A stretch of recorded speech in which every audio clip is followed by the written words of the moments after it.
Good evening and welcome to the August 4th, 2022 Northampton County Council meeting. Mr. Heckman, would you lead us in the pledge? Thank you. I pledge allegiance to the flag of the United States of America and to the republic for which it stands, one nation, under God, indivisible, with liberty and justice for all. Thank you. Ms. Zimba, will you call the roll, please? Mr. Brown. Here. Mr. Kuzic. Present. Mr. Giovanni. Here. Mr. Goffredo. Here. Mr. Heckman. Here. Mr. Lott. Here. Mr. Myers. Here. Ms. Fargo Hefner. Here. Ms. Zirinsky. Here. All present. Thank you. Can I please have a motion to approve the minutes of July 21st, 2022? Motion. All in favor? Aye. Any opposition?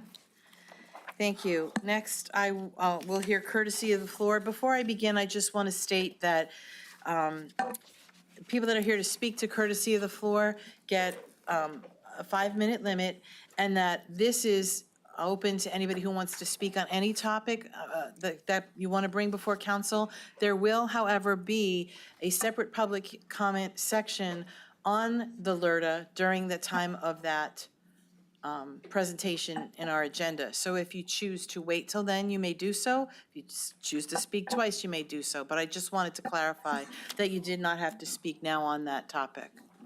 I only have 2 people signed up, and the first is Joseph Riebman from Allentown, I believe. Yeah, I'd like to reserve my time for the LRTA Thank you. discussion. Sure. And the second is Armando Moritz Chapaquelin. Did I say that correctly or incorrectly? Mr. Pelican, that was close enough, though. Thank you. Typically, when someone says Armando, I know to stand up. So there's not many Armandos in the room, so. Can you hear me okay? Yes, sir. Okay, 5 minutes, right? Yes, sir. Great.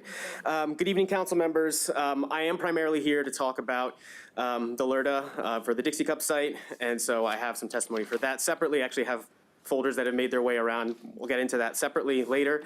But I just wanted to raise a separate but related issue before we jump into that later discussion.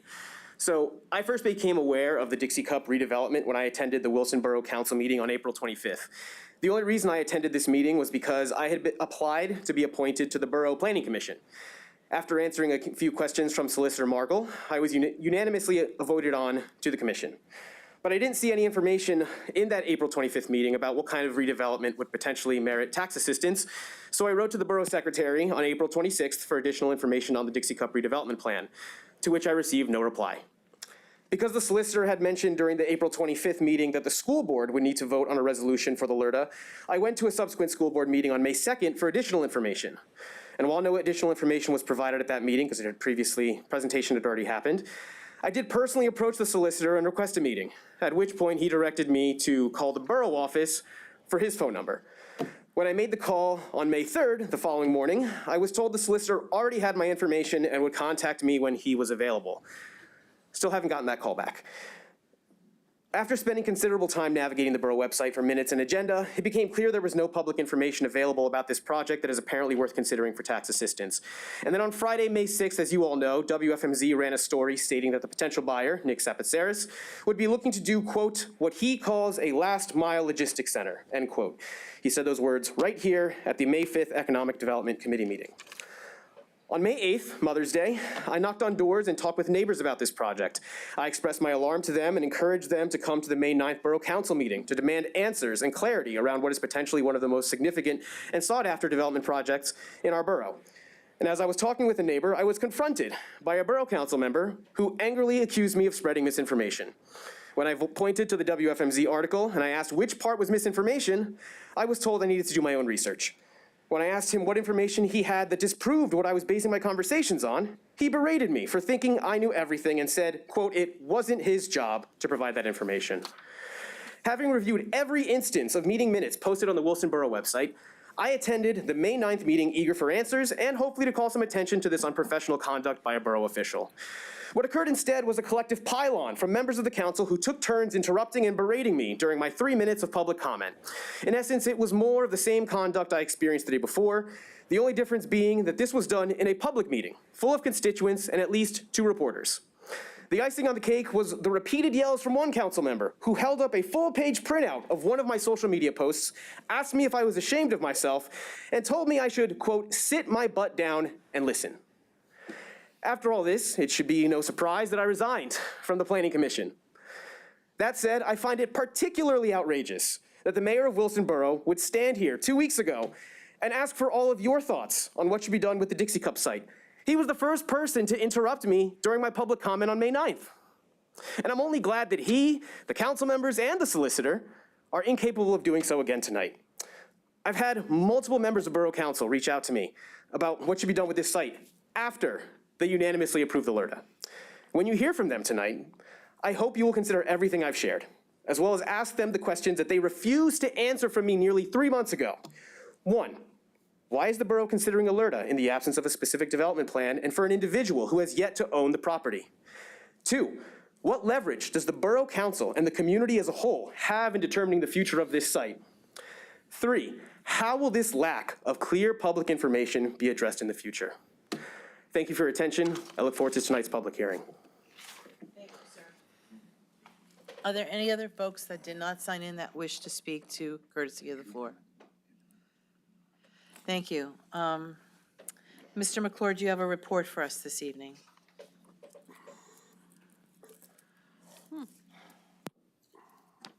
Thank you, ma'am.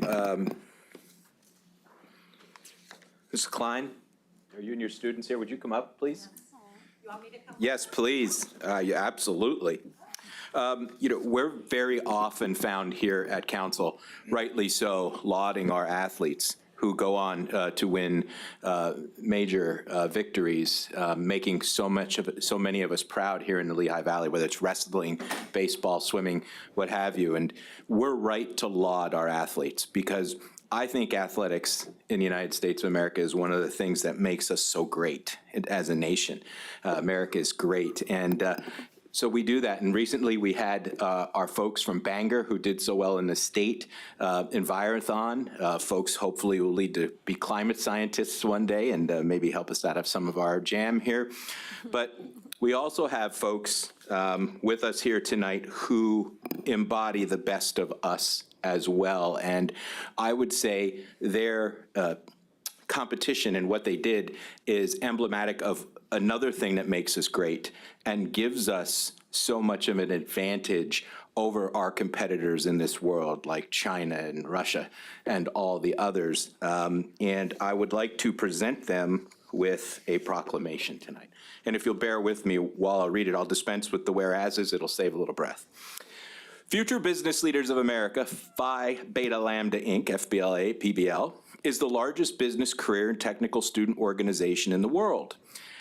FBLA PBL inspires and prepares students to become community-minded business leaders in a global society through relevant career preparation, leadership, and experiences. The National Leadership Conference of the Future Business Leaders of America was held from June 28th to July 3rd in Chicago, Illinois. There were 10,000 students that competed in the conference. 4 Easton area high school students finished the competition in the top 10 in the nation. Now, I will stop here and tell you, I was in the FBLA when I was in high school, and I went to a state competition, and I finished 3rd in extemporaneous speaking. But I was not I didn't move on to you're surprised? I did not move on to the national competition. The team, Emily, Vincent Lauro, and Carolina Kotlars, did I get that right? Came in 6th place in the mobile app development category. How cool is that? The mobile app development category. Ranking 6th place out of 10,000 competitors brings honor and pride to our community. Now, therefore, do I, Lamont G. McClure, Northampton County Executive, on behalf of the citizens of the county, honor, recognize, and congratulate Emma Lee, Vincent Lauro, and Carolina Kollars on their victory at the National Leadership Conference of the Future Business Leaders of America, Northampton County, Pennsylvania, August 4th, 2022.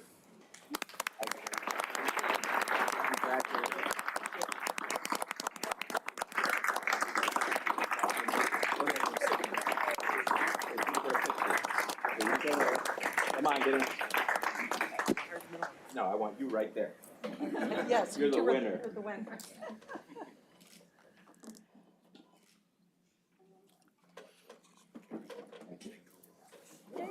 That was it. Do you want to say anything? Would you like to take a minute and address council? You can, but there's one thing I want to do. You had other students there, correct? Yes. You had Andrew Zia. Yep. And Andrew took 8th place in cybersecurity, something we're worried about around here. And you had Josh Deepgill and Mira Mason. Yes. They qualified but didn't place. Correct. That's still very Correct. cool. Yes, it Okay. is very cool. So if you introduce yourself to council. Hi, I'm Bev Klein, and I'm a business teacher at Easton Area High School. I just finished my 19th year, and it is such an honor to work at Easton Area School District and to work with these fine students who make us all so proud. They did this all on their own time. I believe they spent around 5 months developing their app, and it was all self-directed. So I'm just very proud of what these students do and how self-motivated, and it's really all them. And that's what I wanted to say. And thank you all, and thank you for recognizing academics as well as athletics. Okay, thank you. Congratulations.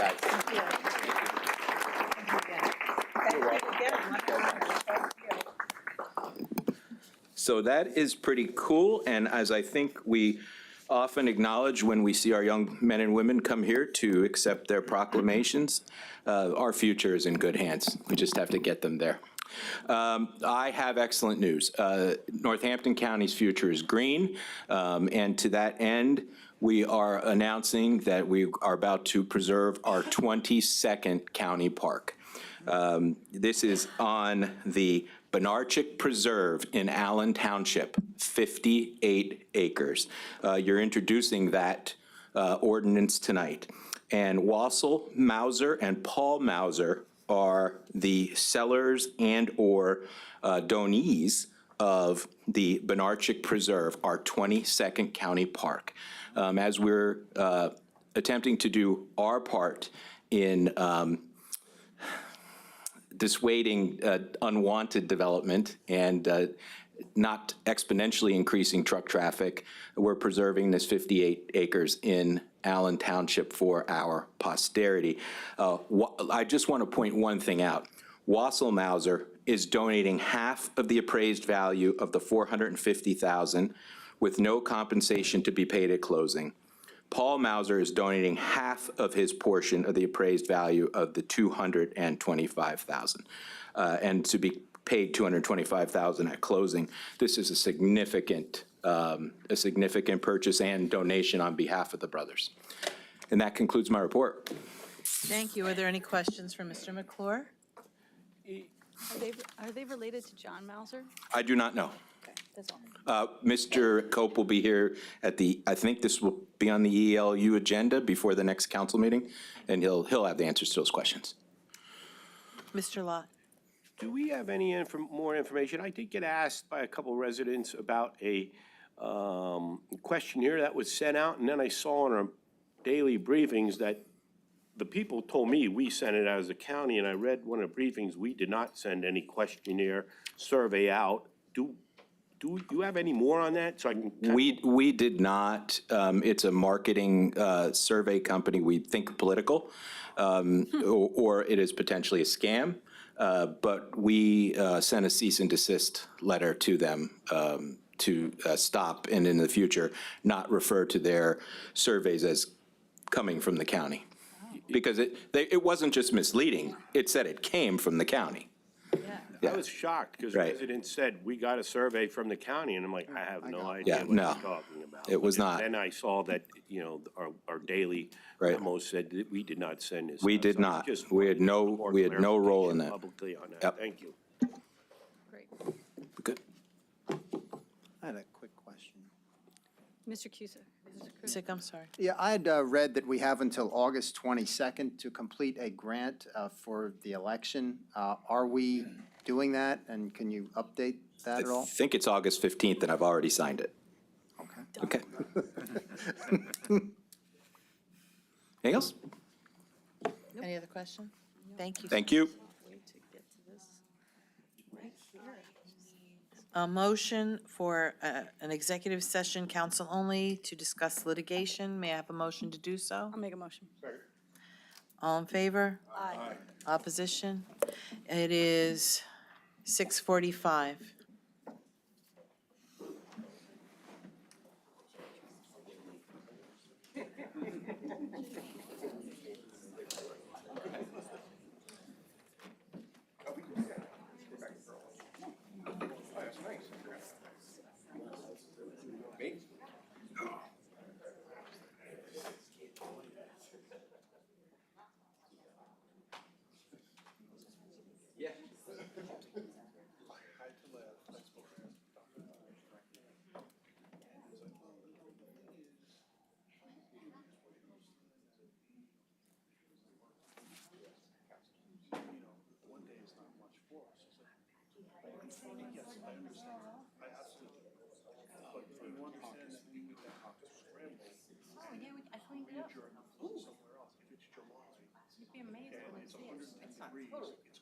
It's not like it was, you don't have to reach around and stack to see the person next to you. So the appropriate. For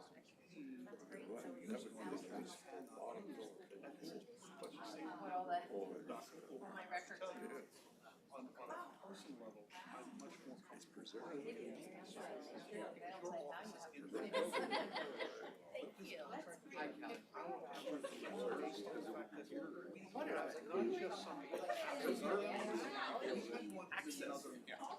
You can access it. Sure, dig it up. My experience with the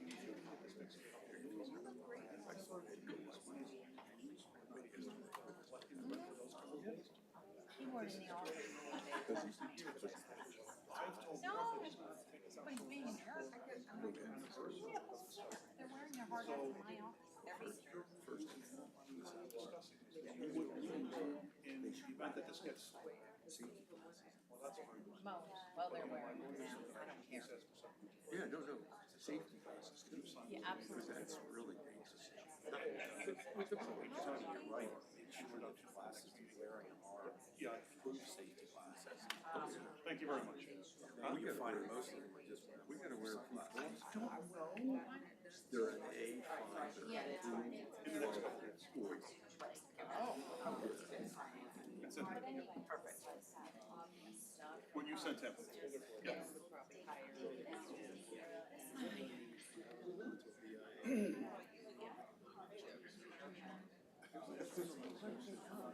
Well, and that's the other valid point, right? It's trouble. Yeah. I really want to get this. Because then.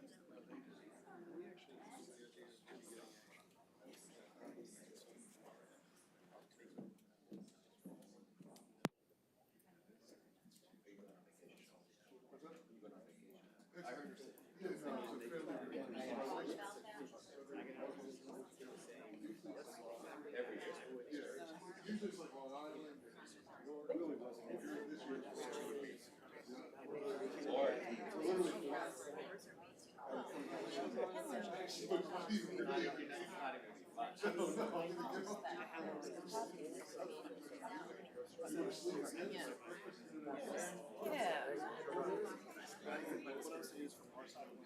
And nobody up there heard. Maybe. Oh,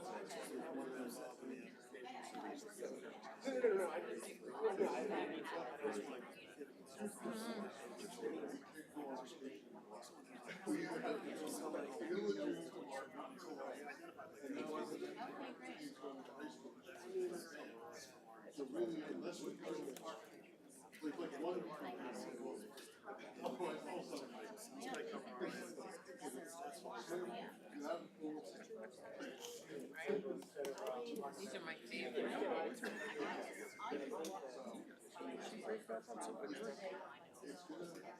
Oh, yeah, she got something from Wawa with mango and passion fruit.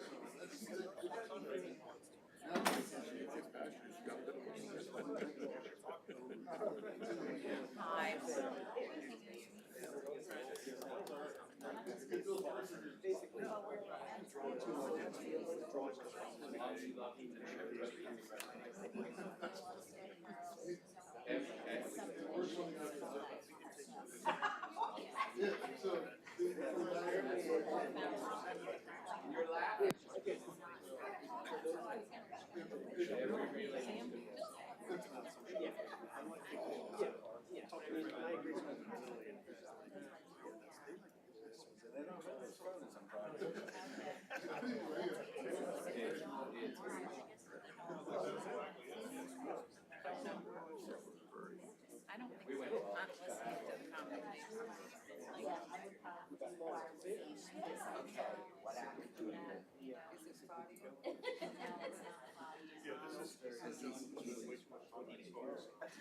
This is the guy she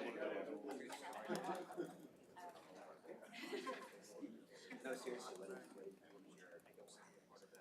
We essentially created a CXC app for our students to use that has information about their extracurricular classes. So it would work. I don't think so. Unless you want to go back to school. Yeah, you want to go back to school. Freedom High School was very fun.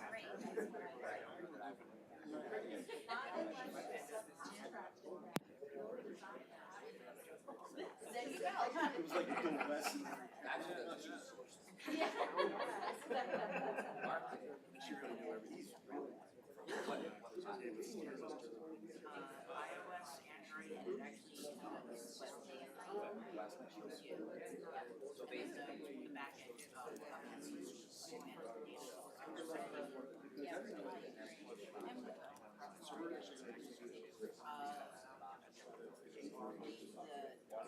the web component of the app is framework, so the back end, which I worked on, that's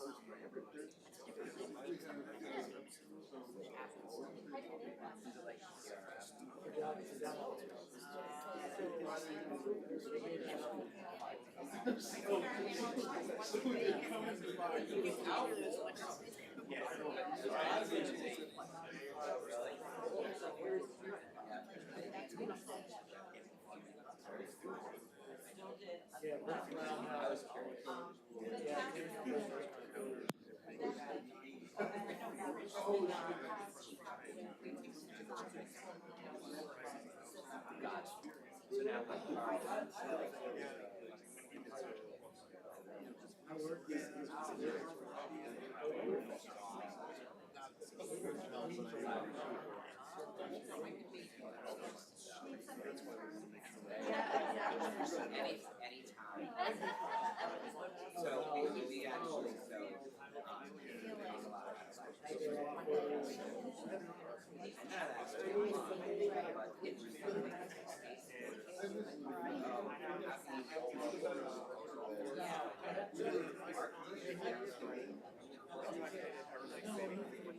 actually,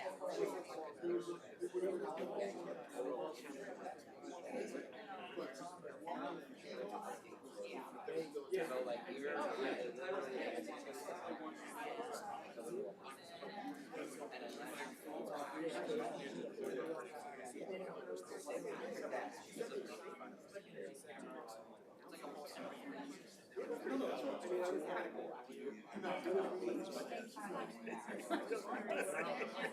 You're scared, I'm scared,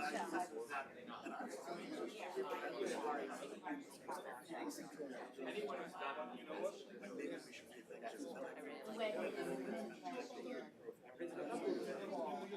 my wife's family very I mean,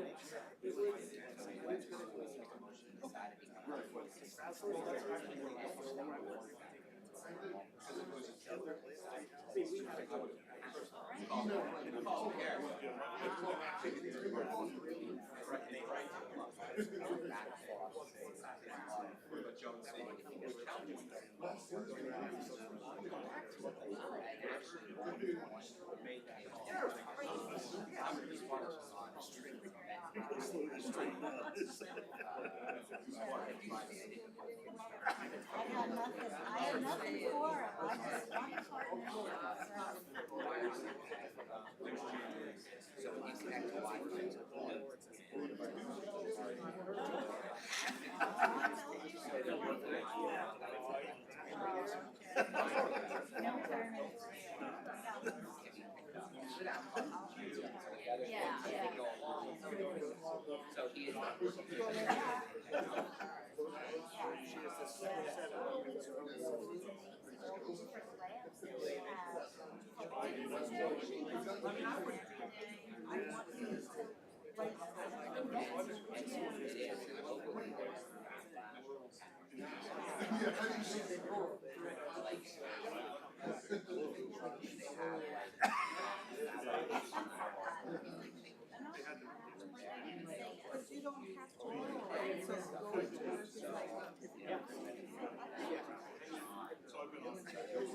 You don't want to be outside.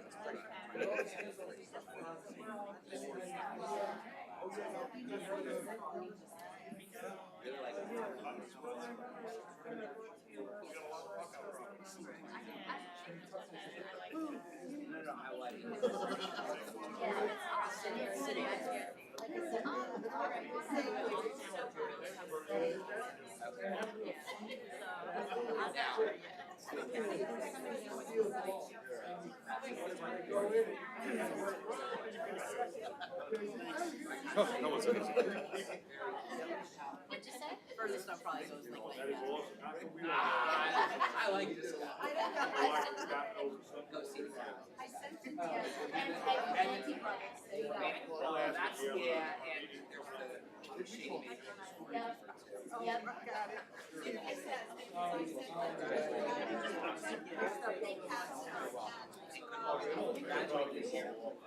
Yes, yes. I have my phone. I know I have this meeting. Very proud, very proud.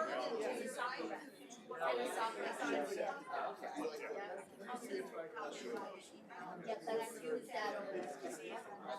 You're a soccer side. Have you ever That's okay, I work for Frank. I'm a football coach.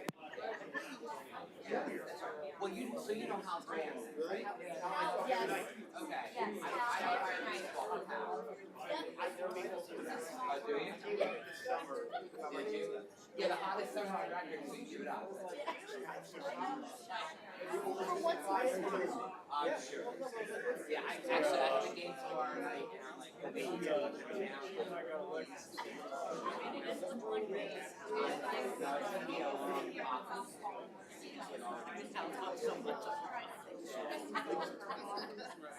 that's fun. Congratulations. I see. I You went to that forum they did a couple of years ago, right, at Parkland, when they had all the official sports psychology. Nice seeing you guys.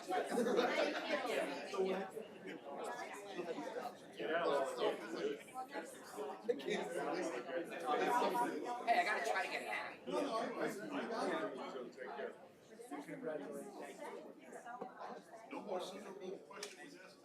What?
Bring your mom.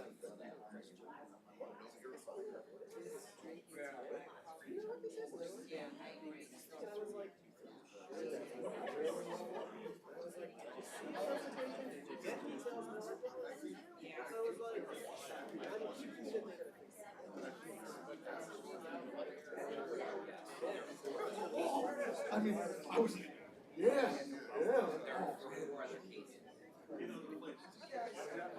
Any judgment or any million though is gonna bring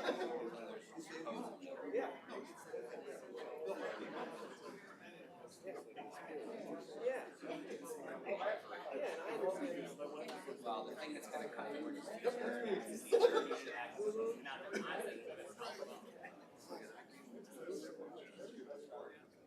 he processed that for and the attorney had the audacity to go back. Yes,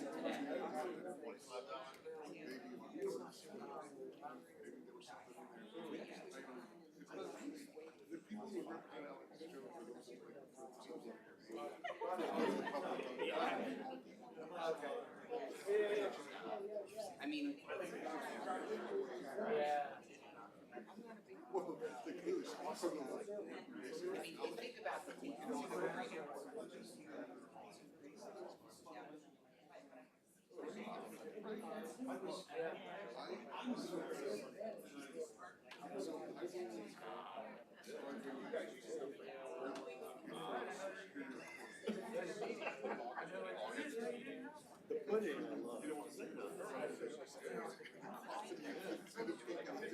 Who can win an election?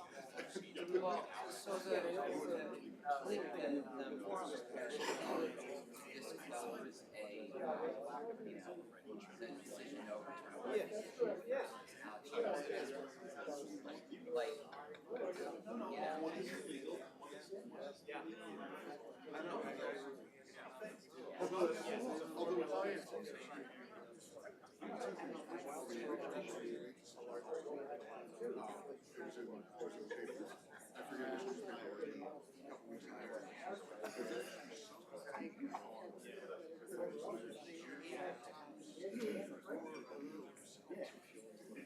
To nail down some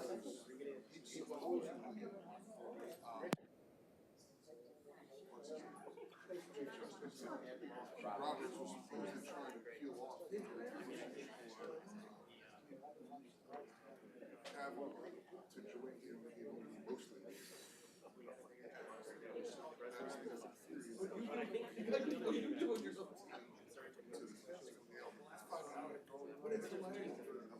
Oh, so having it concurrent. Because of the way Thomas is. And I'm like, it's not every basic fundamental right. My last name is, if I give my last name, that's 5 minutes, right? Being held hostage is fine. Get out. Curious to see.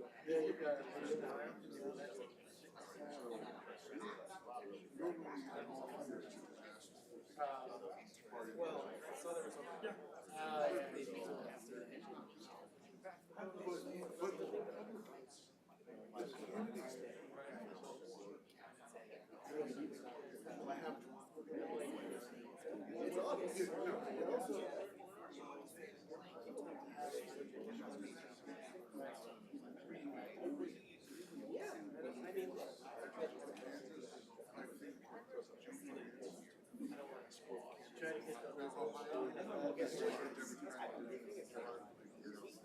Republicans always think they have a chance in Jersey. Ohio and Florida are kind of the same. Think you have a chance. Texas too. Texas.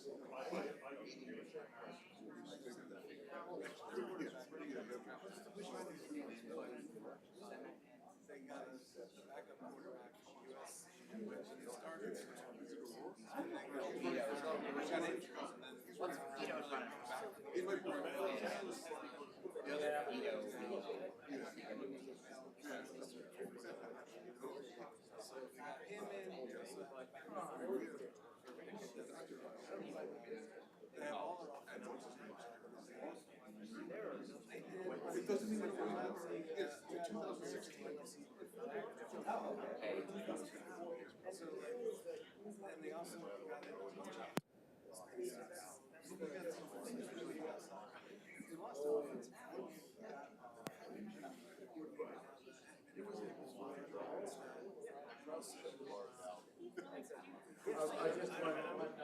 State billboards don't work. That one works.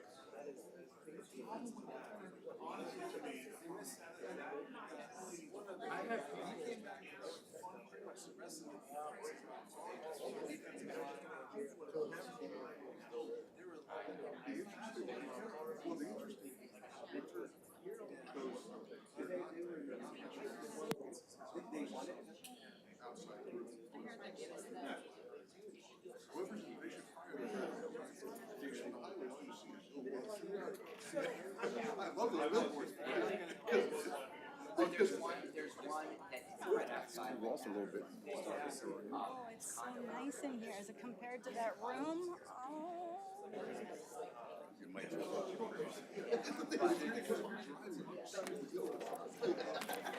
there you go. Will I? Really? Sorry. You're good.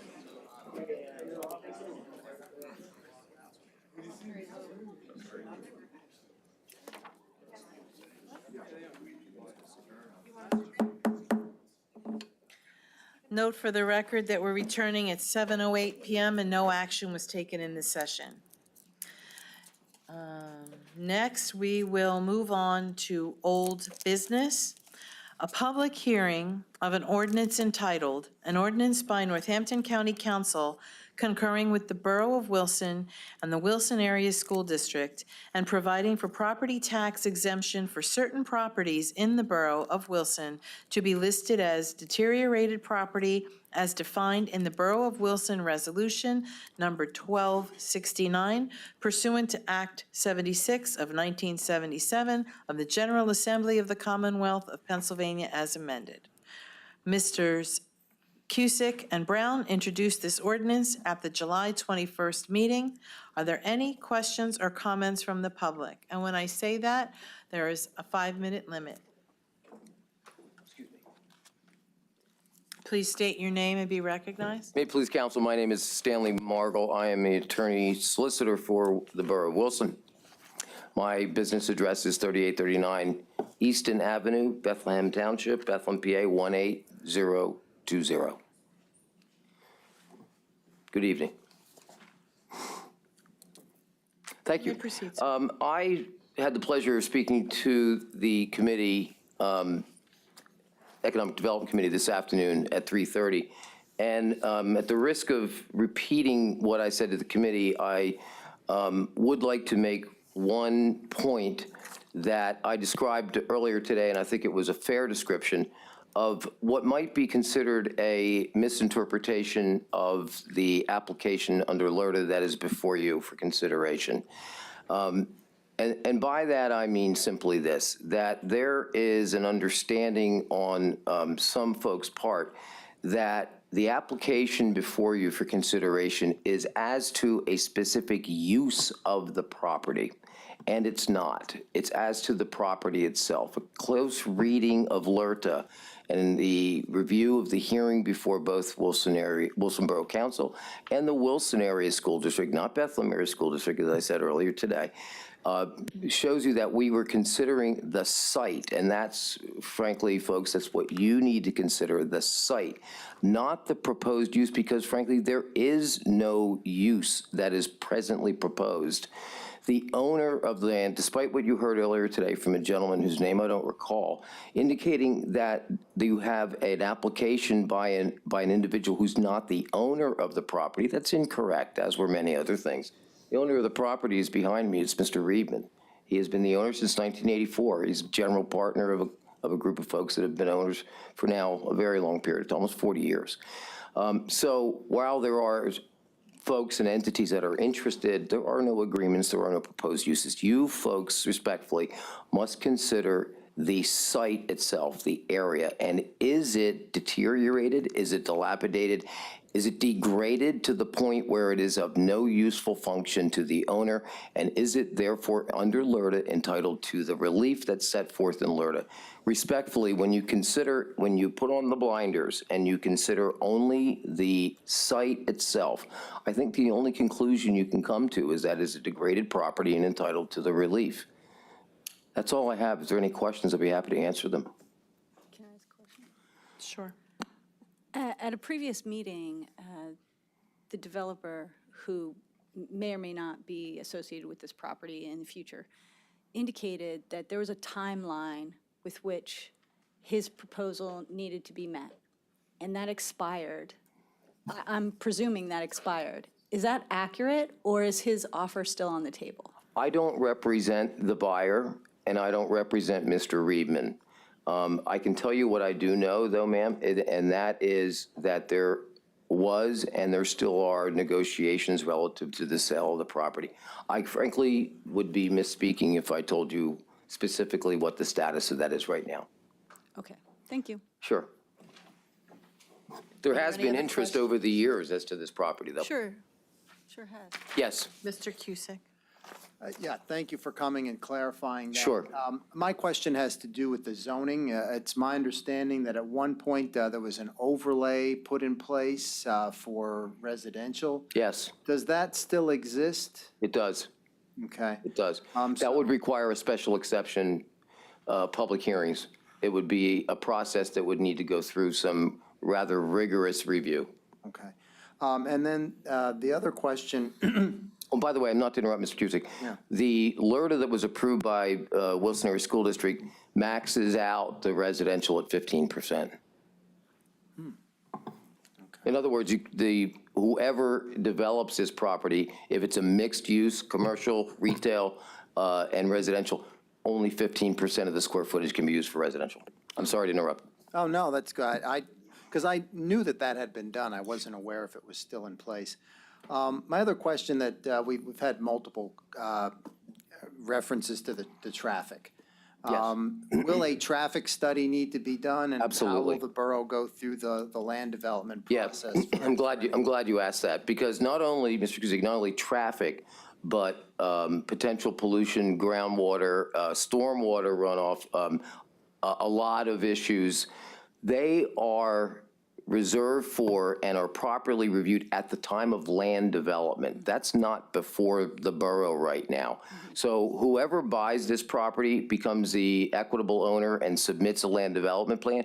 They're going to have to come before the Planning Commission of Wilson Borough, the Borough Council itself, the Lehigh Valley Planning Commission, and the contiguous municipalities will have the opportunity to review as well. So there's going to be a lot of reviews. To answer specifically your question, yes, there will be traffic studies. Yeah, thank you. Mr. Lott? Yes, you stated you don't, you're not working for the person that's buying it, but did you say you're working for the current owner or not him either? No, I'm not, sir. I'm the solicitor, I'm the lawyer for the Borough of Wilson. Okay, good, perfect, because that makes you probably able to answer this question. I hope so. Who wrote that LRTA? And what input was given and by who for that LRTA? That, the LRTA that was adopted by Wilson Area Council, the Wilson Borough Council? Yes. That LRTA was drafted with many hands and many sources of input. Myself, Mr. Reedman, counsel for at least 2 prospective purchasers. So there's probably, to my knowledge, 4 or 5 input. So was your input 2 possible purchasers?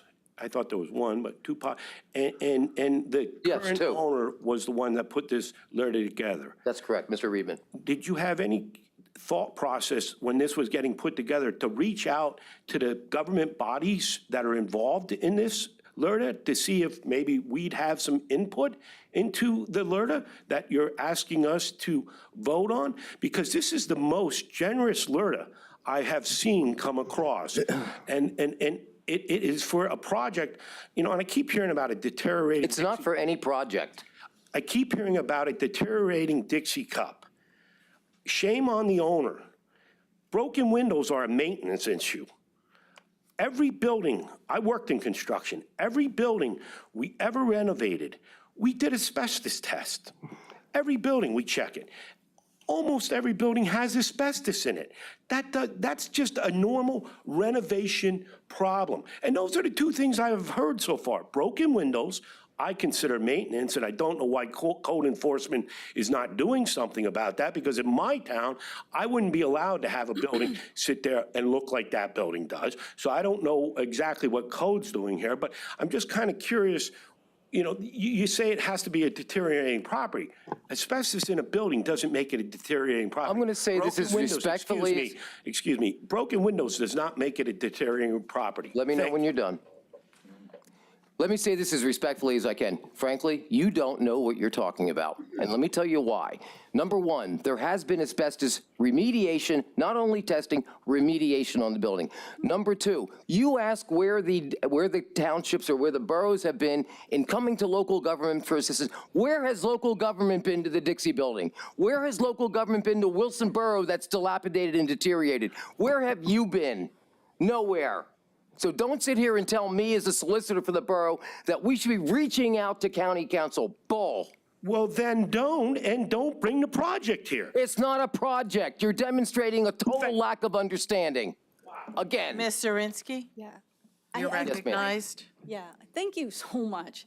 I do believe that Wilson Borough did come to this council on 2 different occasions, and I do believe that we did listen to them and that we did help them. That might be true. It's totally true. I respect that. Thank you.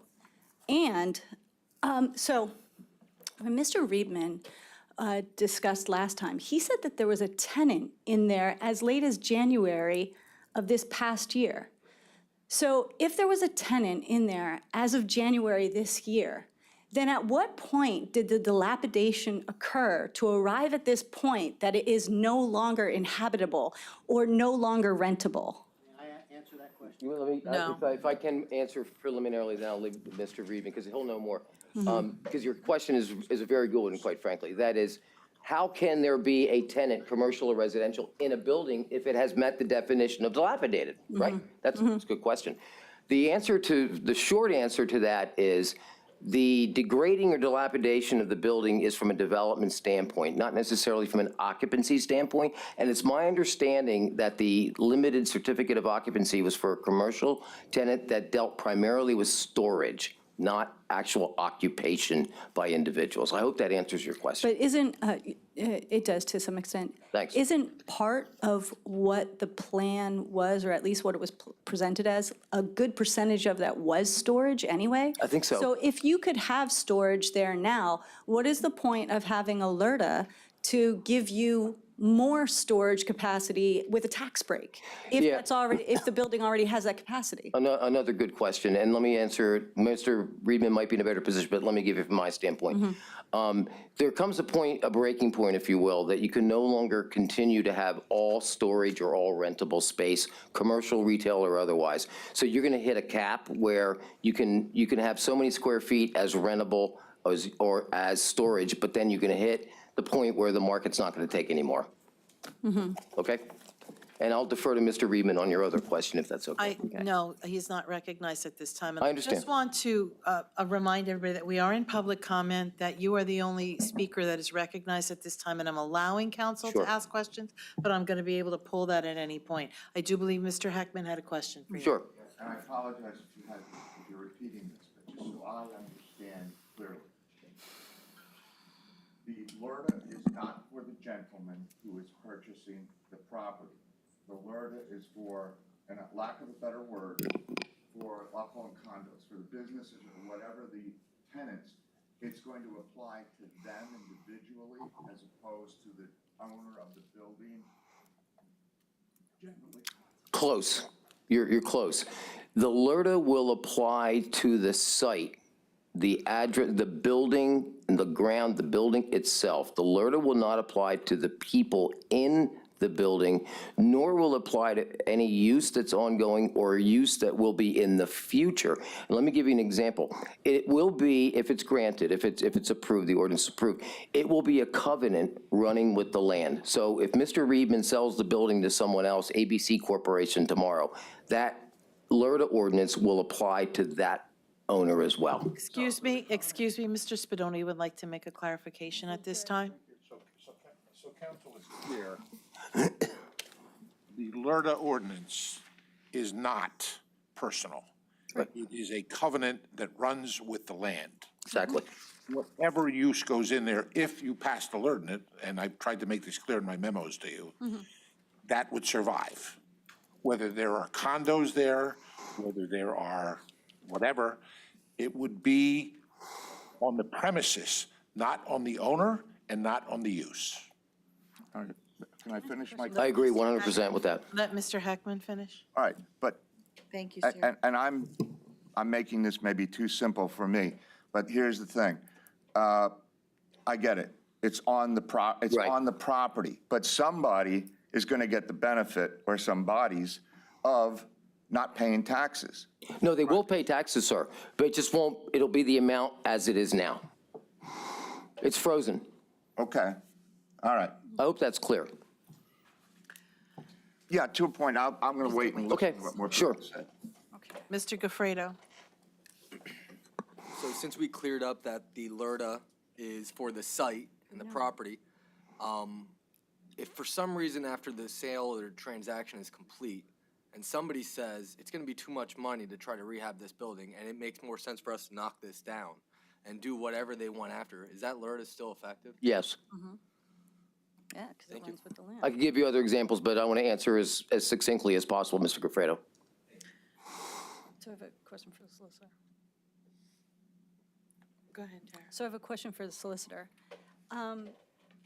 The definition of deterioration, you said that the LRTA runs with the land. I'm thinking that the property, the building on, the structure on top of it, the LRTA runs with that too, right? Correct. So would something have to be condemned before it's considered dilapidated to the point where you would grant a LRTA? If you consider this LRTA ordinance as drafted, it defines deteriorated property.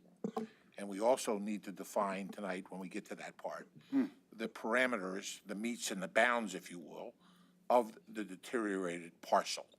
Yeah, because that's what I'm concerned about, because I know that we have dealt with other properties, and we talked about condemnation, and we but that's a different thing.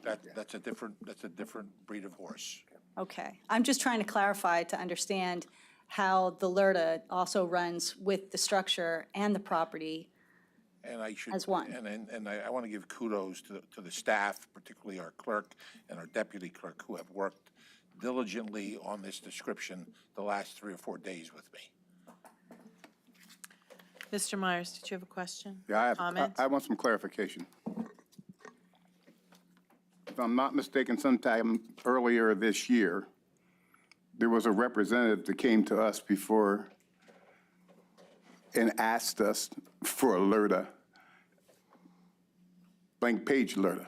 And now you're telling me this person's no longer involved? Now the LRTA is going to the property. Am I correct with that? It's the same, sir. And I don't want to get involved in the semantics of it. The LRTA always, as applied then or now, is a site-specific form of relief, not an individual form of relief. So whether it's me, Mr. Reedman, or the gentleman, whoever was here earlier, which I wasn't here at that time, whoever was here before, doesn't matter who's presenting it, Mr. Myers. What matters is that it will be awarded as a relief to the land. I hope that makes sense. If there are no questions for the speaker, I'd like to move forward with public comment. Did you have a comment or question, sir?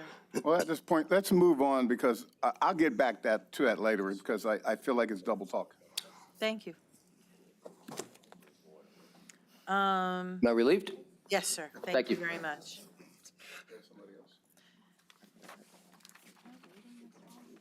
May I approach? Yes, sir. Thank you. My name is Joseph Reepman. Excuse me. I'm I'm a lawyer and a member of the Northampton County Bar for over 50 years. I have been the owner and part of the ownership of this Dixie Cup property since about 1983. We operated it very successfully for almost 25, 30 years as a third-party logistics facility. The building was rehabilitated at that time, and unfortunately, in the last 5 to 10 years, it had some deterioration to it. With answer your question concerning did we have space in the building that was leased out as a warehouse, we had about 25,000 square feet on the first floor that was leased out to Frick Transfer for storage of material that they had for third parties. That section of the building required windows and required fire suppression systems, which were all installed and approved, so we met all of the code requirements for that to happen. For your information, this building is 630,000 square feet on 4 floors. It's a solid concrete structure. Every 20 feet are concrete columns holding the building up. The building will never fall.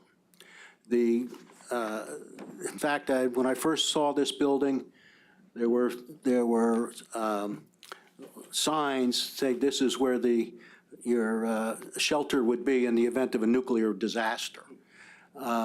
So the point of the matter is, LRTA is for the purpose, as it says in your resolution,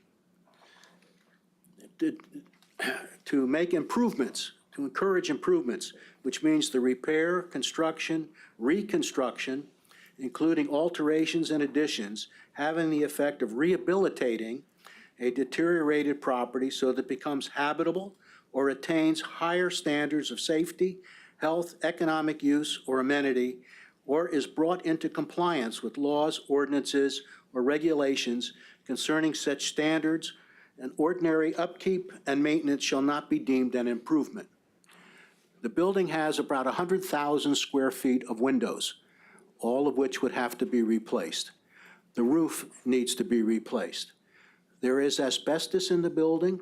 There is lead-based paint in the building, all of which has been studied, all of which has been quantified, all of which is ready to be remediated as part of a redevelopment process. We have done very extensive environmental analysis of the site and of the building, and I'm pleased to say that the Pennsylvania Department of Environmental Resources has approved the property for Act Two decision-making. The plan has been, to be implemented, has been approved, and we're waiting for a buyer and the financing to be able to do that. It's a very expensive process. I'd like to also respond to what this is not. This is an existing building. This is not green space. Green space for parks and for other buildings are all well and good. But when you have a building in a community that exists and is not taking up space, not taking up green space, not taking up your parkland that you're approving, it's all needs to be rehabilitated and brought back to be a lifeblood of the community. The issue of a building, the LRTA is designed for a deteriorated property, not to benefit a developer. It doesn't go with the developer. It goes, the designation goes with the property. And it's where the improvements are delayed, the taxing on 1 minute improvements left, sir. are delayed for a period, I'm sorry.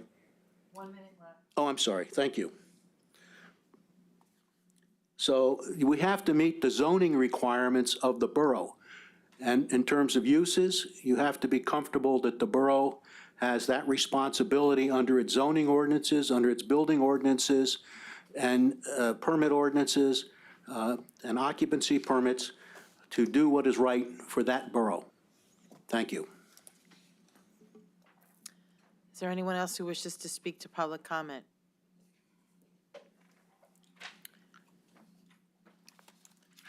State your name, sir. Good evening, Council. William McGee, Northampton County, 169 West 29th Street, Northampton Borough. Good to see everybody, fresh and familiar faces and friendly faces. I have a prepared statement on the LRTA too tonight.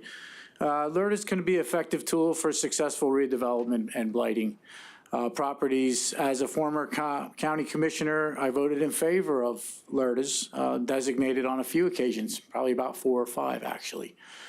When the project happens without the designation, when we consider criteria for LRTA designations, the 2 biggest questions are, can the project happen without the designation? Obviously, if there is another way, should be explored. How does the redevelopment impact the community and its people? That's important. How does the redevelopment impact the community and its people? We know every developer is looking for incentives to take on significant projects, and I believe that government, when able, should subsidize these projects when appropriate. However, there must be guidelines and standards to ensure that the community and its people benefit in the process.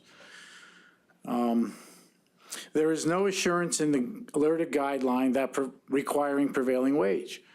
I know we've had this discussion on council many times over the last 4 years, nor is there any assurance for the community to provide input as to what they would like to see happen. At least that's what I've been seeing here. When we have seen many developers come in from other areas only to skirt Pennsylvania employment and worker safety laws, all to save money and for their own benefit, and at the expense of local workers and the local community. When local workers are hired on local projects, they pay taxes here, they spend their money here, and our economy benefits greatly. We want to ensure that workers on a specific project are properly hired, properly trained, properly compensated, and without those guarantees, I find it difficult to support LRTA designation for the Dixie property. And just freely discussing for a minute or two here, or a second or two, I've listened to some of the comments tonight, and I know you guys have a lot to consider, seeing the site that it's sitting on. But the whole LRTA situation where the government's subsidizing the developer or the site to make it better for the community, I just think that we need to do a better job with the language of the LERDAs, so it's better for the communities, for the workers that work on the building, that they get a proper wage, and that they work and use the local labor that's here and readily available. Thank you. Unless anybody has any questions for me. Thank you. Thank you, sir.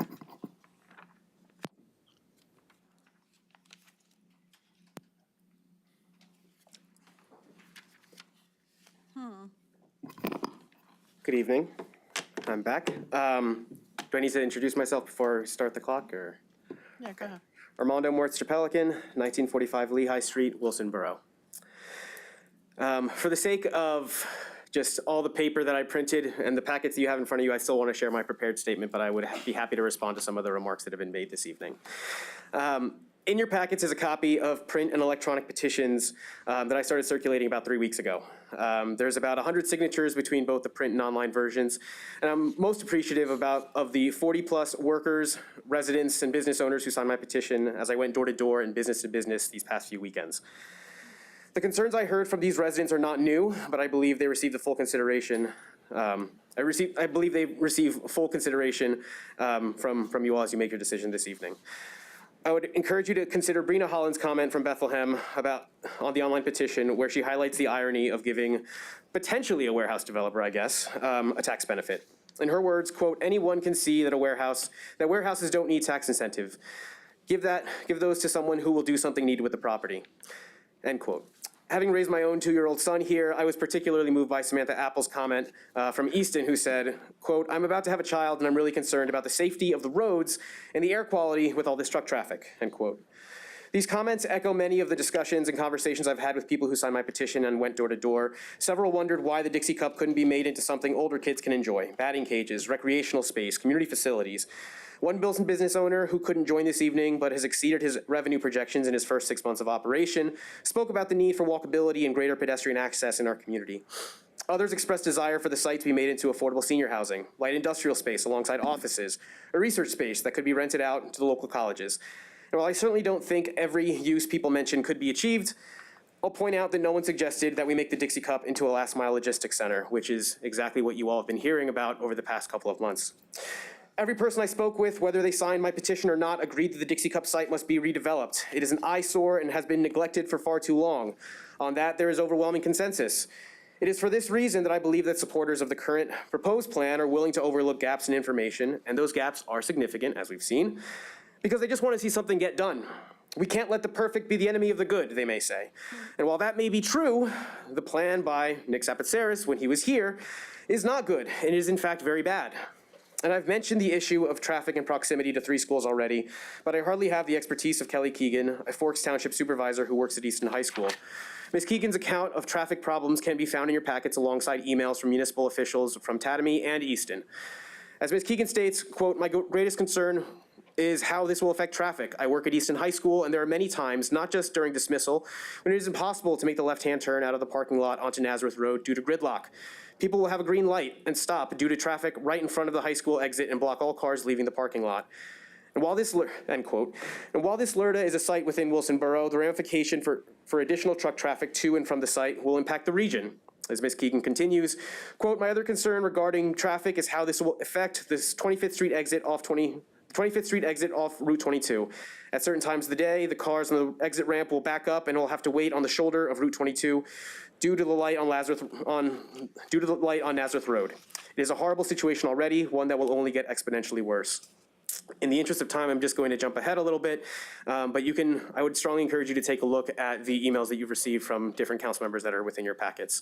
The last letter actually in that particular section is from the Urban Manufacturing Alliance, a national coalition of manufacturing practitioners working together to grow more equitable and prosperous economies in cities by building robust, environmentally sustainable, and inclusive urban manufacturing centers. If you're wondering why a national organization has taken an interest in this site, I'll direct your attention to the last document in your packet titled Toolkit, Mission-Driven Industrial Development, sharing insights to help transform industrial buildings and space into places where urban manufacturing thrives and communities can grow. As I mentioned 2 weeks ago, I'm speaking not only as a parent and concerned resident of the county, but as the co-author on this National Best Practices Report on Mission-Driven Industrial Development. I have been an advocate for industrial manufacturing for most of my professional life.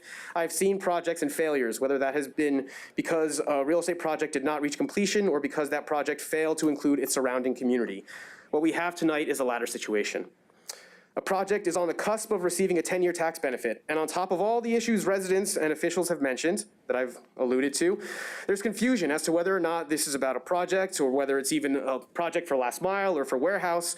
If we take the supporters of this project at their word, it is not. If we take the developer who was here and spoke to all of you at his word, it is. This should not be how we do community development. As the county council, you have a tremendous opportunity to correct prior mistakes and this process and reject this LRTA application. I urge you to do this not only because I oppose this plan, but because I'm eager to work with you and any of the stakeholders in this community to make an equitable economic development happen at the Dixie Cup site. And based on my limited conversations with folks these past few weeks, I know there's a great deal of capacity, energy, and expertise that can be tapped into to make this vision a reality. The council only needs to reject the current plan in order to be sure that we can tap it. Thank you very much. Look forward to answering any questions you may have. Thank you, sir.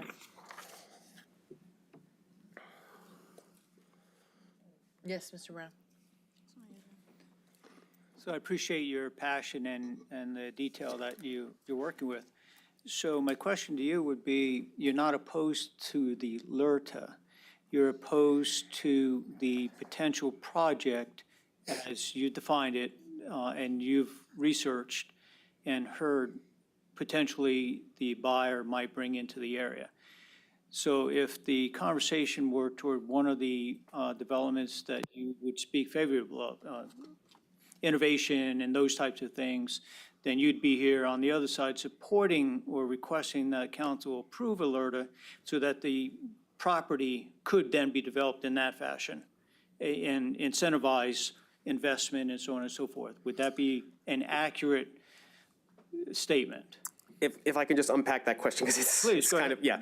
So I think that, first off, I think that the reframing of the conversation on this LRTA application that was brought up previously, I think is particularly interesting, given the fact that this has been something that has been presented to this body since May. And when it has been brought up, both by a prospective developer and by elected officials from the borough, the conversation was not about just the site getting a LRTA. It was about a specific site. And a developer came here, and I believe there's also an inclusion in your packets where there's a number of different quotes from the developer where he refers to this site as a warehouse project, where in one of those meetings, I believe it was his June 2nd Economic Development Committee meeting, he said, without the LRTA, this project is not feasible. And so to characterize this whole discussion on semantics of saying, yes, technically the LRTA is only for a particular site, it is not for a use, it is not for a developer, that's a little bit misleading given the fact that the person who's been speaking most forcefully and in favor of this LRTA has been a particular developer who is hinging his purchase of this property on the granting of a LRTA. And so because of that, I feel like there is a lot to unpack there, just in terms of, is this developer going to be a good partner to the community? He's already made clear what he wants to do with this site. The LRTA, as has already been mentioned, is very, very generous and very different from standard LRTAs that have been presented. And so for all of those reasons, procedurally, this is a very bad proposed plan, whether it is for this particular developer or just on paper. And so for all of those reasons, I'm in opposition to both the current proposal, but if there were to be another development plan, if there were to be a potential developer, I'd be happy to see what that actually looks like, assuming we can actually have a civil conversation at the borough council level. But the point is that in the absence of having any meaningful dialogue about what this LRTA will be and who it will be benefiting, we're just kind of going to be spinning in circles. And I feel like, quite frankly, in my experience of having done community development and economic development work across the country, we can do significantly better. And I'm not coming at this with an entirely professional lens, but just as a resident, I feel like we need to do better. And I'm not saying that from an academic standpoint. I am personally invested in this site. I can see the Dixie Cup site from my home. And so I want to make sure that if we're going to do this, we can have a semantic argument, but at the end of the day, this LRTA is going to go to a developer who has been in this room, who has proposed a plan for last mile logistics and warehouse. And so to suggest that that isn't the case is very, very wrong.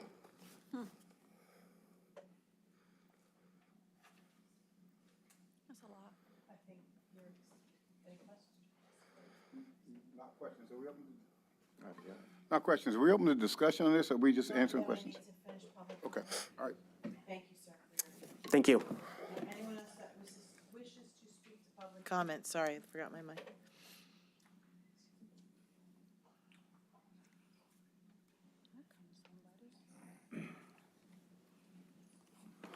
Good evening, Council. My name is Michael Bryant, 30 Barron Hill Road, Williams Township. Some of the comments that took place earlier took away all my questions. So, as to what was going to be taking place with the LRTA and who's going to develop and where and how and when. However, previously I was on the Wilson Area School District Board for a couple of years before I had to leave, and I don't need to get into that. It was nothing bad, it was just something else that took place. So I'm here only as a resident of Williams Township. So one of the questions I have is explaining what this 15% can be used only for residential, and I think Mr. Margolis brought that up. Can you answer that, sir? Oh, you're the only person that's allowed to speak. Oh, I'm sorry. Okay, well, anyway. You could throw your questions out there. If somebody can answer that from the council. We have a solicitor too, it's okay. Okay. Can you address that? You got it. The draft ordinance being considered as a result of this public hearing does not contain that condition. Okay. So if the LRTA going with the property, so any tax reduction, school tax reduction has no bearing on this evening? You need to understand there are three taxing authorities here. The Borough of Wilson, which has passed an ordinance. Right. The Wilson Area School District, which has passed an ordinance. And this is the public hearing for the County of Northampton, which is the third taxing authority. Okay, well, I'll just continue with my concern that in Williams Township, there are many, many residents who are on fixed income. And I'm sure there may be many other fixed income people throughout Northampton County as well. So to me, any LRTA or any other tax reduction incentive is going to impact low income and fixed income residents. And I think that should be a consideration as to whether or not council passes this resolution. And basically that's short and sweet is all I have to say about your resolution tonight. And thank you very much for listening. Thank you, sir. Are there any other comments for public comment?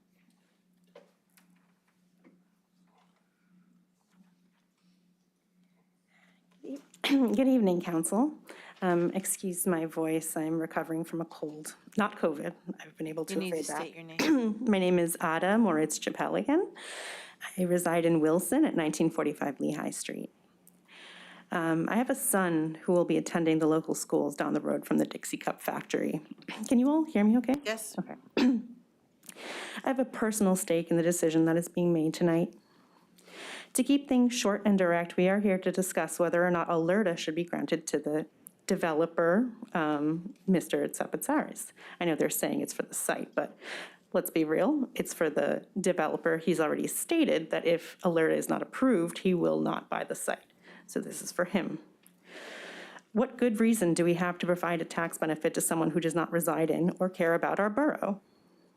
He's seen all the warehouses in the Lehigh Valley and probably got some green dollar signs in his eyes. The only reason the Wilson Borough Council wants this to go through is because they are tired of the eyesore, as if we all aren't. One council member literally said that he just wants to see it filled before he dies because he's old. This is hardly a reason to grant a tax benefit to a developer for a last-mile distribution center. If the developer wants to do something else more beneficial with the site, everyone would be on board with granting him a tax benefit. But the community does not want this. The people of Wilson Borough do not want this. I would have loved to hear from the developer tonight, but he is again absent. Does he actually care about what people think about his plans? I think it's pretty clear he doesn't. And he is the only person right now with an offer on the table. And he was part of creating this LRTA, as Mr. Margol disclosed. If you approve this benefit, he will buy the building, the developer, Mr. Tsepitsaris. And this is not something that the residents of Wilson Borough want, but that is the reason why the council wants this passed tonight. So please vote no on granting the LRTA. Thank you so much for your time. Thank you for being here. Is there anyone else who wishes to speak to public comment?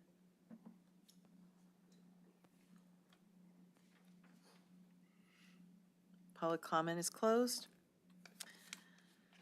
Okay, discussion among council. Let's see, go ahead. Well, first, I can understand why the township officials, the community officials want to get Dixie Cup done. I mean, a lot of good points were brought up too about, about affordable housing in the school district, more students. I thought that was a valid concern. You start putting low-income housing, you're increasing the population of your school, and, one of the statements was made is, their school was so valuable because of the student numbers. So those are good things. I mean, I can understand why it wants to be developed. It's a shame to have that building sit there and just not be properly maintained or whatever you want to call it. But that being said, we asked this developer several months ago several questions. We have not heard back from him yet, or at least I have not heard back, and unless he's reaching out to council people individually, we have not had one answer. He said he'd get us answers. We haven't heard back from him. How interested is the guy? I would like to ask the current owner a couple questions too, if I may. May I ask? Throw them out, and then we'll see. Mr. Reedman, these are yes or no answers. Right now, currently, is there an agreement as sales? It's a confidential matter that's under discussion. So you're not going to answer that question? I can't. There's a I believe confidential. I believe the building's under a sales agreement. He won't answer that question, but I believe it is. The next question is. The point is. The next question is, it's a yes or no question. Did the potential purchaser, developer, have any involvement in the writing of this LRTA? I assume that Mr. Margol was correct, that there was some input by the potential buyer, his counsel, me, and Mr. Margol. Before my economic development meeting, the first time we heard about it, a developer showed up with some beautiful pictures of a rehab building.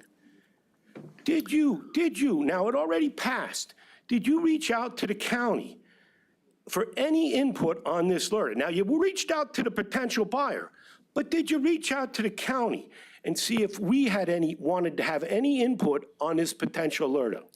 We were here. I was here last time when the resolution was here, was introduced. I made a presentation. I was available to talk to and answer any of your questions that you might have. Just remember, I am the owner of the building, and that's the applicant that you are addressing. The applicant for LRTA is because it goes to the real estate. It doesn't go to the developer. And that is something that is you have to understand that difference. Also, there is some comments were made with respect to this is a handout by the county. Excuse me. It is not. Excuse me, sir. I think I'm you sorry. wanted a yes or no answer. And And now we're getting into dialogue. You didn't answer the sales agreement. I believe they kind of said the developer had something to do with it. And I'll answer the last question is, yes, you came and spoke to us, but the project came here under my economic development with no talk to anybody in this council, and we were presented this, and I think it was the idea, and I worked with developers, they all have a real good idea, and they all have a way of doing things. And the idea was show a shiny picture, don't talk about how they wrote the LRTA to be the most generous LRTA in the Lehigh Valley. We're not gonna talk about this. We're gonna show you a nice shiny building. We're gonna back you guys up against the corner that you can't say no to this. the developer had a lot to do with writing this LRTA, is the correct answer.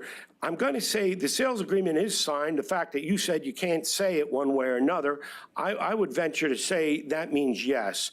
So, and just to finalize my thoughts here, I've heard a lot from the residents, in one in particular, just tonight we heard it again about being bullied, about not being given information. Now, I thought some pretty fair questions.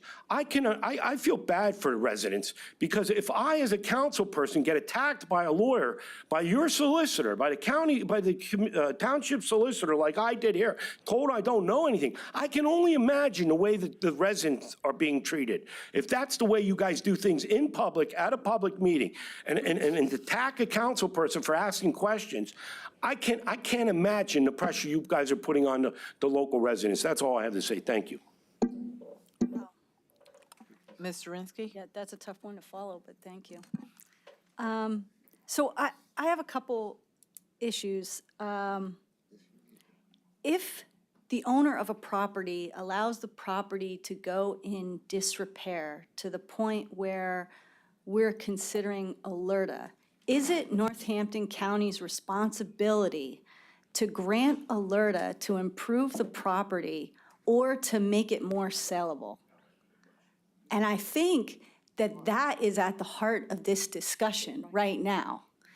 I think that we cannot ignore that Mr. Sapasaros came here before you did and outlined his plan. I think we cannot ignore that the two other LRTAs were a consequence or precipitated from his proposal of sale.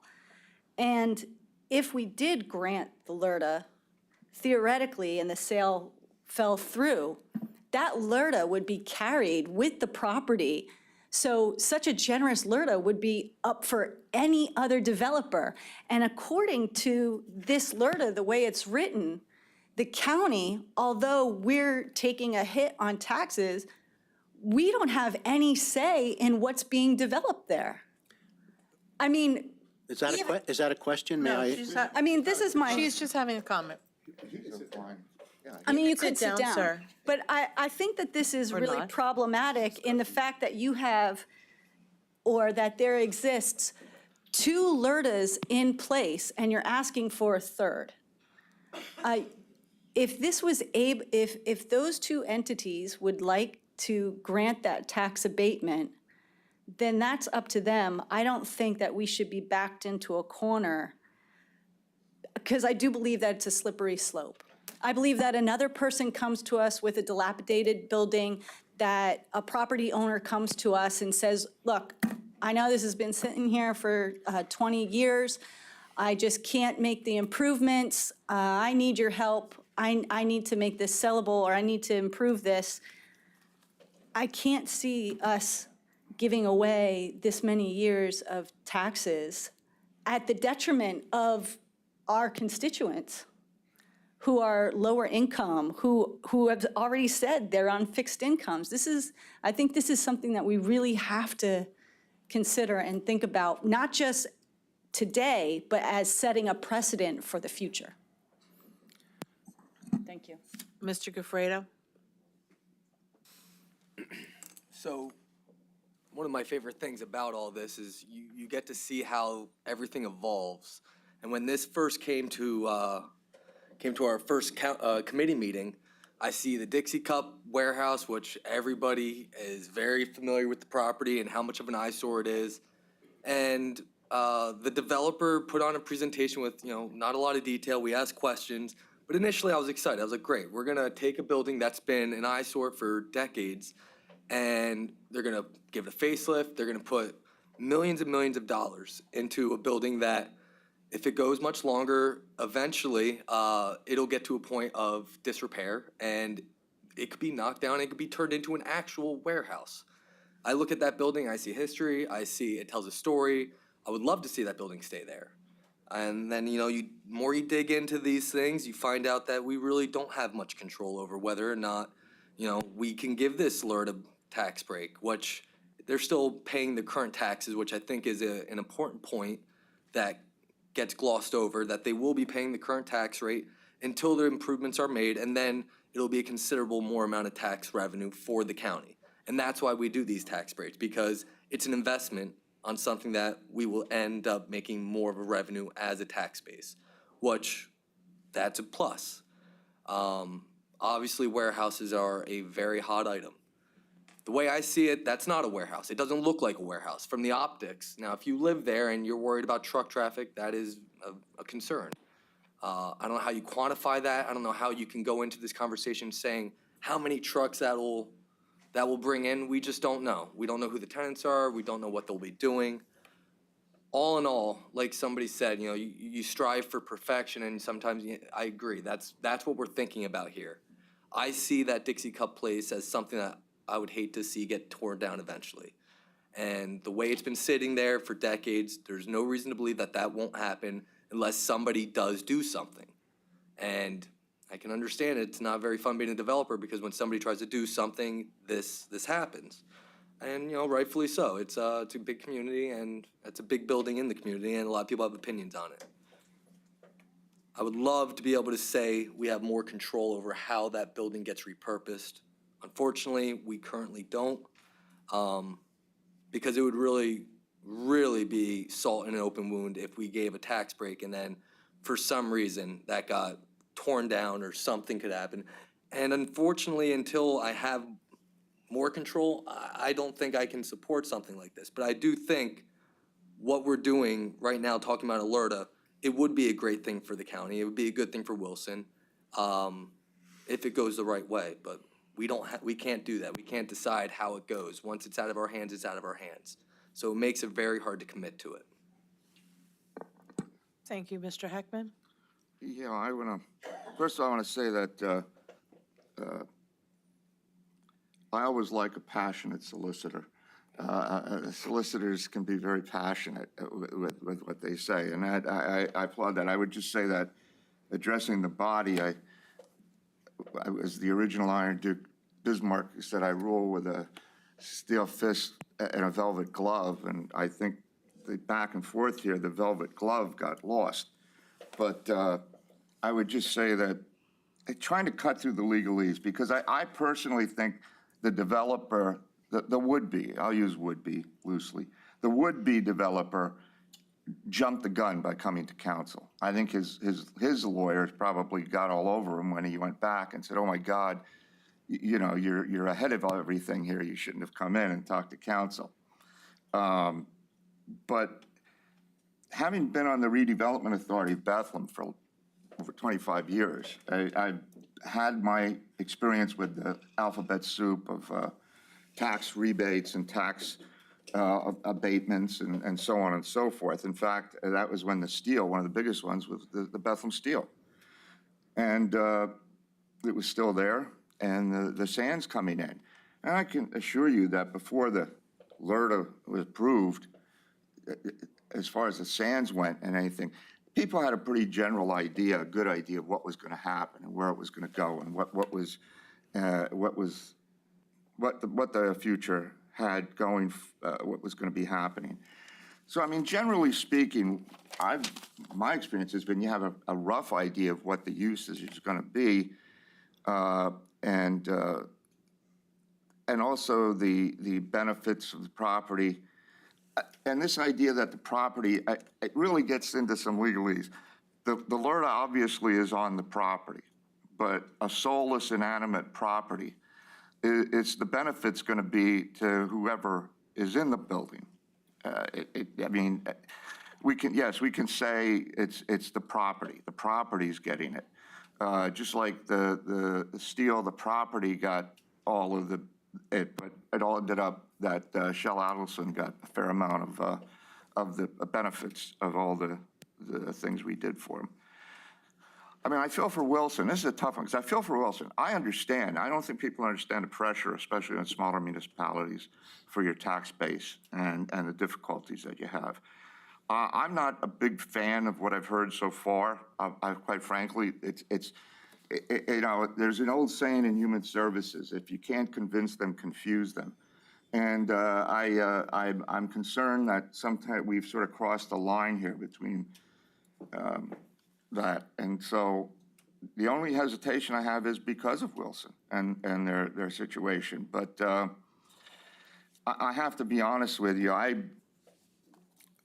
get the feeling that something was put out there, it's what's going to happen, and now we're trying to start to step back to say, well, wait, you don't really know that, and even if it is, it's not for this person, it's not for that group or this entity.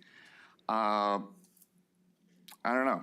I have high reservations on this, very high reservations. That's all I want to say. Anybody else? Mr. Cusick? I'll just go down the line. Yeah, just couple things in response to, I think, what the solicitor said. Let me just say a couple things. As a former municipal official, I know how hard it is to redevelop properties. Now, we didn't have anything like what you've dealt with there for 40 years, but it is very difficult. And what I often found was that it was a lot easier for someone to find a lawyer than to fix a window or mow some grass or take care of a property. So that's literally what you're met with over and over again when you're dealing with a distressed property. And it's very frustrating, particularly for the neighbors. Now, the kids in my neighborhood go to school right next to this thing. And I want better for them. I think we can do better, and I think that the borough can do better. But the county has done things for that property. Back in 2006, I participated in a TIF group. And at that point, we did work with another developer. And at that time, it was found that a condominium project was not financially viable. And that's why I referenced the zoning change that took place. So an attempt there was made. Now, the county has worked with developers and municipalities before. The Schrin TIF up off of Tatamy, yeah. So it's not unusual for municipal officials and county officials to have some discussions with developers. You know, as long as it's done in a public meeting or not as a quorum, there's nothing wrong with that. The other thing we did is this property was a Keystone Opportunity Zone. I mean, I think I might be only one here that voted on that. So for 10 years, this property could have been virtually tax-free. And still, there were no proposals to come forth. And trust me, that I don't know what the rest of you know, but a Keystone Opportunity Zone is far, far more generous than what's being requested here. So I don't necessarily oppose the idea of alerta, and certainly this is a deteriorating property. There's no question. I don't need a definition and an ordinance to tell me what I can see with my eyes. But from the get-go, the issue that I had was the structure. The 85% and the 4 years. And so what I thought we could do is make it better. And I think there's been slow progress with our solicitor to make this ordinance better. Now, it's not 100% yet, and I think that some changes need to be made. And I'm hoping that we can put forward something that's representative of what alerta should look like and set an example for both the borough and the school district. Thank you. Thank you, sir. Mr. Giovanni, do you have anything? I'm just going to go down the line because, you know, if I don't ask you, you won't jump in there. That's right. Well, I have a lot of hearing everybody's responses and listening to the questions. And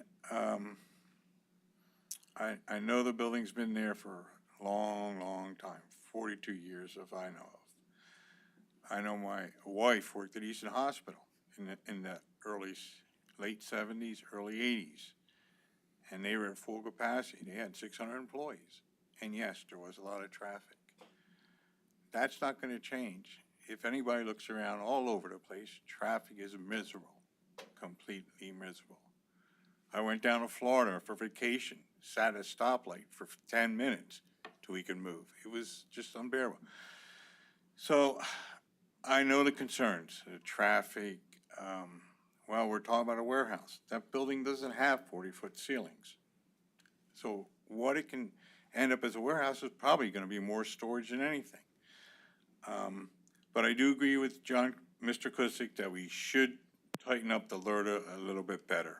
And I don't think that I will approve this until we tighten it up a little bit better for them. Thank you. Mr. Brown?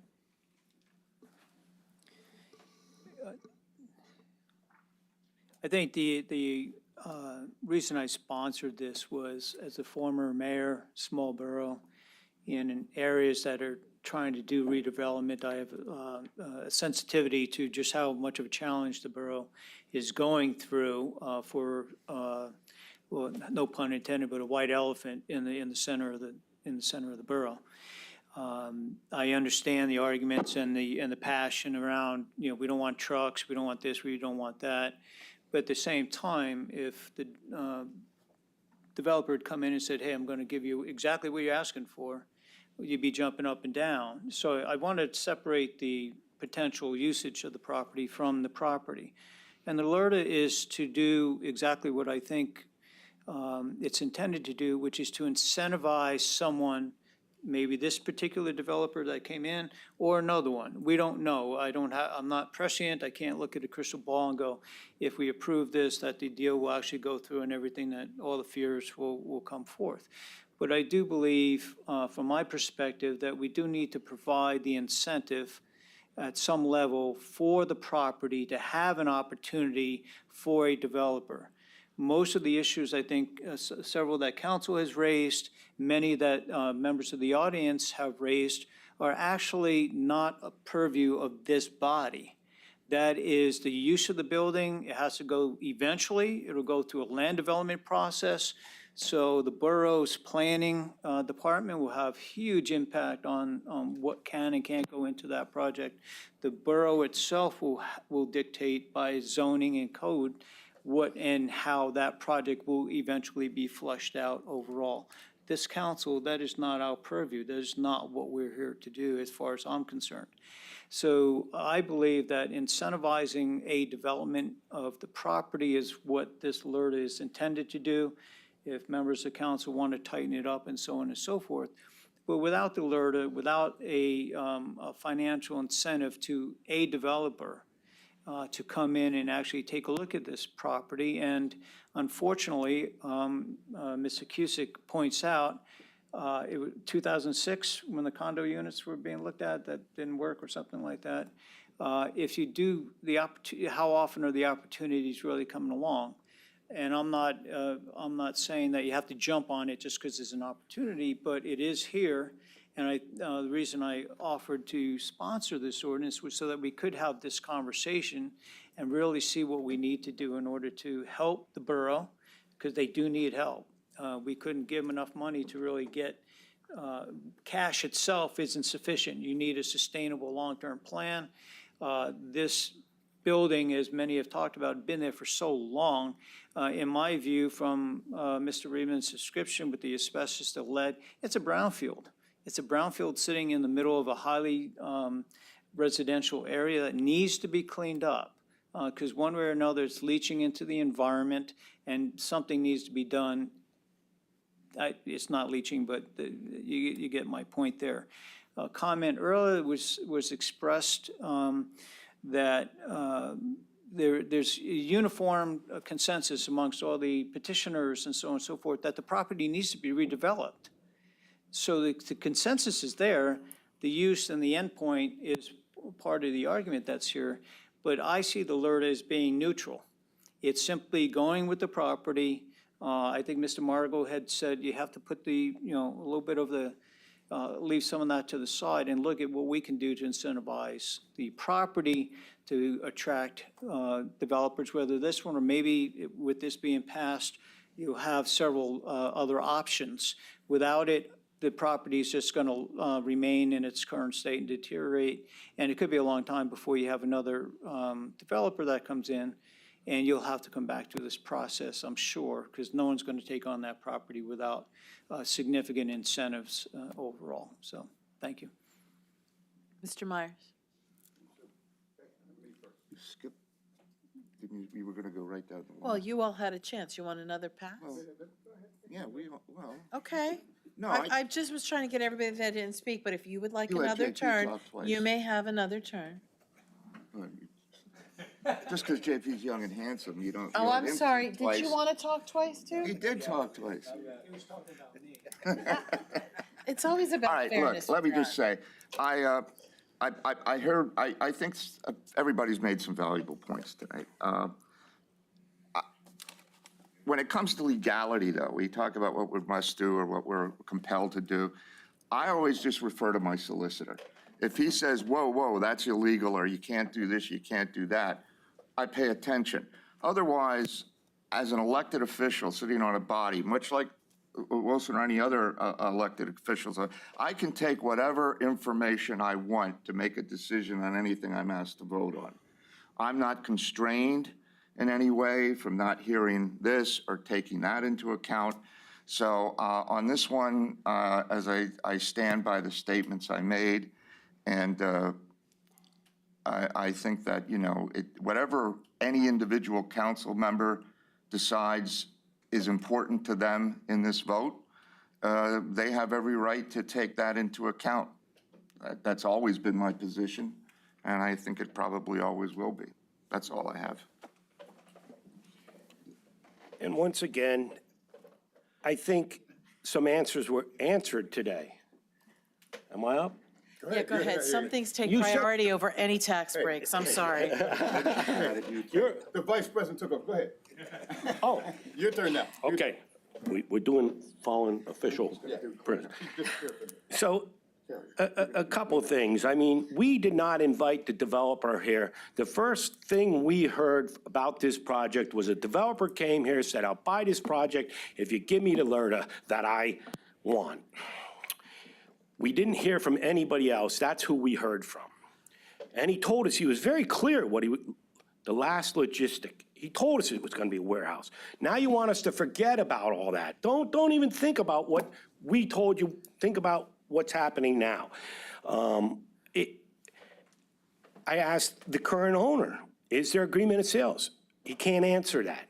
I think you should figure out what that answer is. If there was no agreement of sale, it'd be very beneficial for him to say, no, there is not an agreement of sales. But he did not do that for us. Why? I think we're being played from the day that developer showed up. Like I said, developers all have a game plan.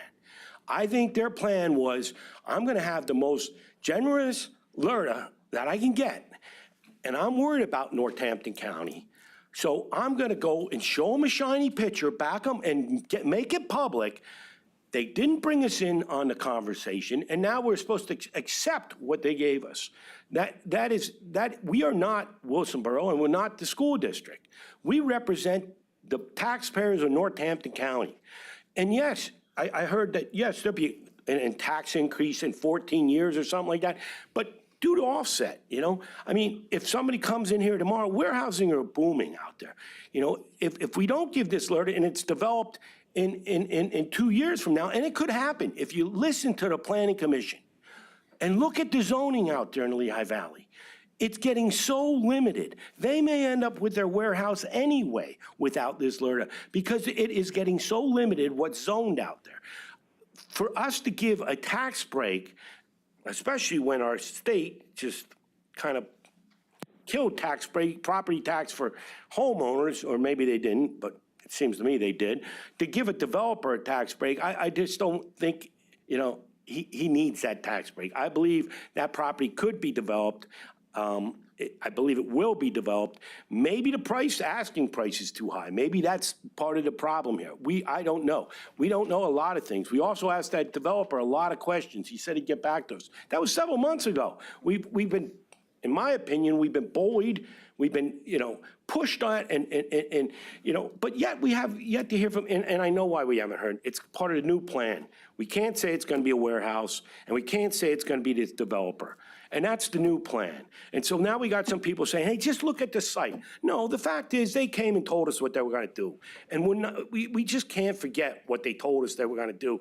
Don't worry, don't look over there, look over here. That doesn't work for me. So the more I go through this, and the more I'm sure I'm making the right decision on this thing by not supporting it. Because if you have to do everything behind the scenes and use pressure to get it done, and you don't bring it out public, I can't see where it's going to turn out well for the citizens of Wilson or Northampton County. Thank you.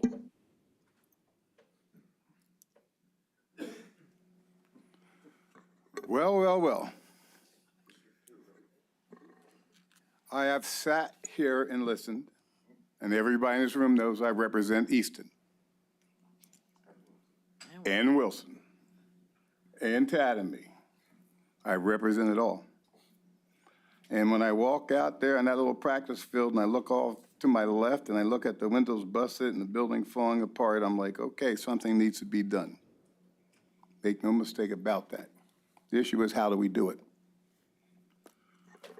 Several members of council have spoken, and I have some issues. I have some real concerns because the gentleman sitting next to me, who's even more emotional than I am today, expressed the point of what happened several months ago when we were sitting here and your developer came in and said, hey, this is what we want to do. Well, let me tell you something. I almost jumped out of my seat with excitement because I saw a building being refurbished.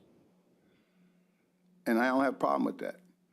I listened to the folks who are against this talk about traffic issues. Those of us who were born, raised, and lived in Easton all of our life know about one thing. 40 years ago, there was a Mac Printing. There was an Easton Hospital.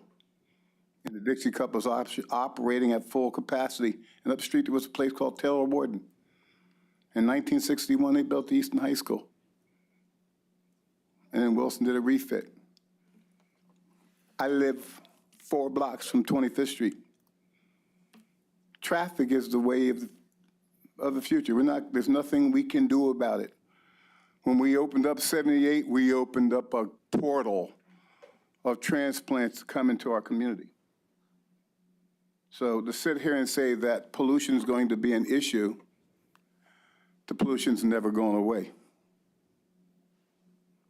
Biggest thing is C.K. Williams, who was pushing a lot of pollution, ain't around anymore. So we have to look at this thing from the standpoint of what's it going to do for that 10-block little place called Wilson Borough? It's going to be a revenue. It's going to be some way of them trying to do something with an eyesore, folks. I'm not happy with the way this LRTA is written. It needs to be tightened up. It's BS to try to put a squeeze play on this council. Understand something. When this guy showed up, I was here. And then I'm just getting back from some physical injuries that I had repaired. And during that period, when I was sitting at home, my brain was fried because this thing has changed every step of the way. We saw what he wanted to do. And when he showed us what he wanted to do, it didn't come off to me as a one huge warehouse that tractor trailers are going to go in and out. Way I looked at it, small businesses were coming in there. And when you bring small business in there, and I remember him telling me about an embroidering business. Well, hell, the only trucks going to show up there is from FedEx and UPS and things like that. But what has got me perplexed is you've got the right of way to go right down between this fitness center and drop a road in there. Well, you know, I remember listening and hearing something about a traffic study from 2008. Doesn't fly with me. Doesn't fly with anybody on this council. I think until we get an updated study from the state on how this is going to affect the traffic. I want this to go through, but we can't do this until we get a traffic study. We're just opening up the doors to put ourselves in a bad situation. As much as I want this thing to go through and do what it's got to do, that is my biggest hangup. We don't know how the hell the traffic's going to handle that. And we need to be careful. Along with that, you know, the roads around this building need to be we have no say if that's going to be done. We have to be cognizant of whatever we're doing there, that those young men and women that are on that field next to it aren't going to get sick because they're going to get slapped with a whole bunch of stuff being blown in their direction. It was bad enough as the building was being built and they were using it, there was asbestos being floating around while these kids were out there practicing football and anything else. But now we have all gotten older and we know things have changed. And then, you know, as I waited to talk because everybody that got handed this paper on page 2, what's it say? Oh, yeah, we wrote this letter to Vice President Kerry Myers. Yeah, I'm well aware of that, what my title is and what I do. But I'm a fair and equitable person, I feel at times. Other times I'm not. In this situation, before we do anything, we need to reevaluate the way this letter was written, and it has to be written in the way that we've done every letter that's come to this council, because this does not match any letter I've ever seen come before me before. That's my problem. I don't have a problem giving a letter, but it's got to be the same type of letter that we've handed to everybody else. This one doesn't meet that criteria. Not even close. And I'm not one who likes to pick a fight with this, but I will fight and stay with you to get this thing done. And I think until we redraft this and put it into our ways, this is me saying this, this thing needs to be tabled until we can do that. And I'm going to make a motion if at some point after discussion that we do that. But I'm just getting ahead of my game. This is not a comfortable situation, and the president was getting ready to put me in check. I've been waiting to talk all night and give you privilege. Don't you table it yet. I'm just at that point right can now move that furniture it's in a just minute. questions. You know, folks, you don't know how difficult this is for me to stand here and want to put this thing on hold because I want to see this thing done, and I want it to be done right. And I fight like hell to make sure we get it done right so that people of Wilson get some revenue in their pocket that they can work with and do the right thing for their community. Because we're all a member of this community. Every one of us is sitting up here. We should be looking out for that little borough, making sure they can get whatever they got. But let's make sure we do it correctly so they don't get shafted one way or another. Marco can come up and talk to, he's blue in the face, and I'm happy for it. But let me tell you something, Mr. Lawyer, sir, I respect everything you have to say, but it doesn't meet the muster that we have here with this council, and that's the thing that we have to follow. So to my members of the board, the council commissioners I'm sitting with, I'm closing with saying, let's get this right. Don't close the door on it. Let's just make sure we get it right.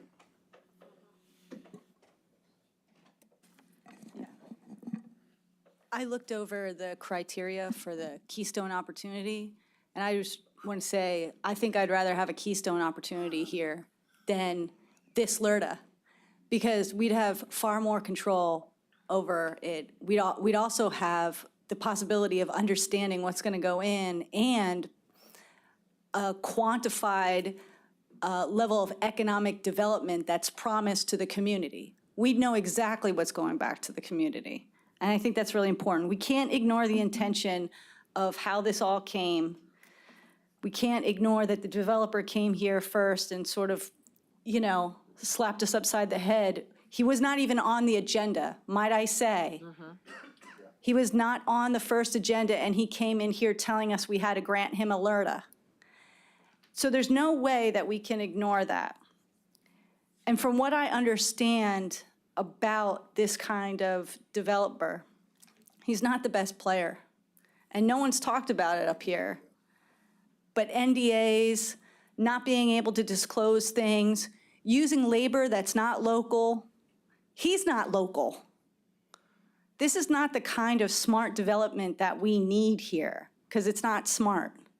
And I don't want to grant a LRTA for a property that's going to allow this to happen. I think that we really have to consider other options, because I think this property is important, and I want to consider other options, but I don't want to be backed in a corner and say that I have to do something because there's an offer on the table, and I'll be voting no on any LRTA in front of me.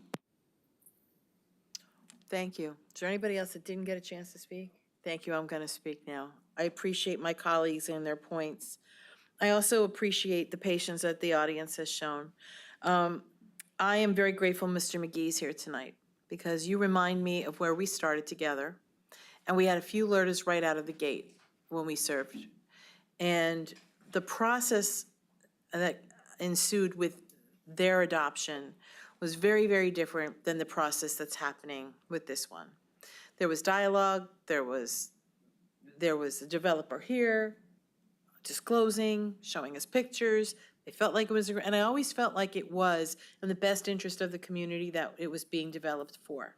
And then we passed them, and then the whole point was economic development, to help the Slate Belt, to help Bethlehem, to take a property that was undervalued, underdeveloped, or blighted, and try to make it better. And we've seen with one of the projects, it's not always going exactly the way we want, but there's still dialogue and respect in that process. So I can't unsee, and I can't unknow the process that we've had with this. That developer did come. He did storm it. I speak Jersey, I get it, but that was like, let me put you in a wall and tell you got to do them my way. Well, no, we don't. The last thing we have here is our vote.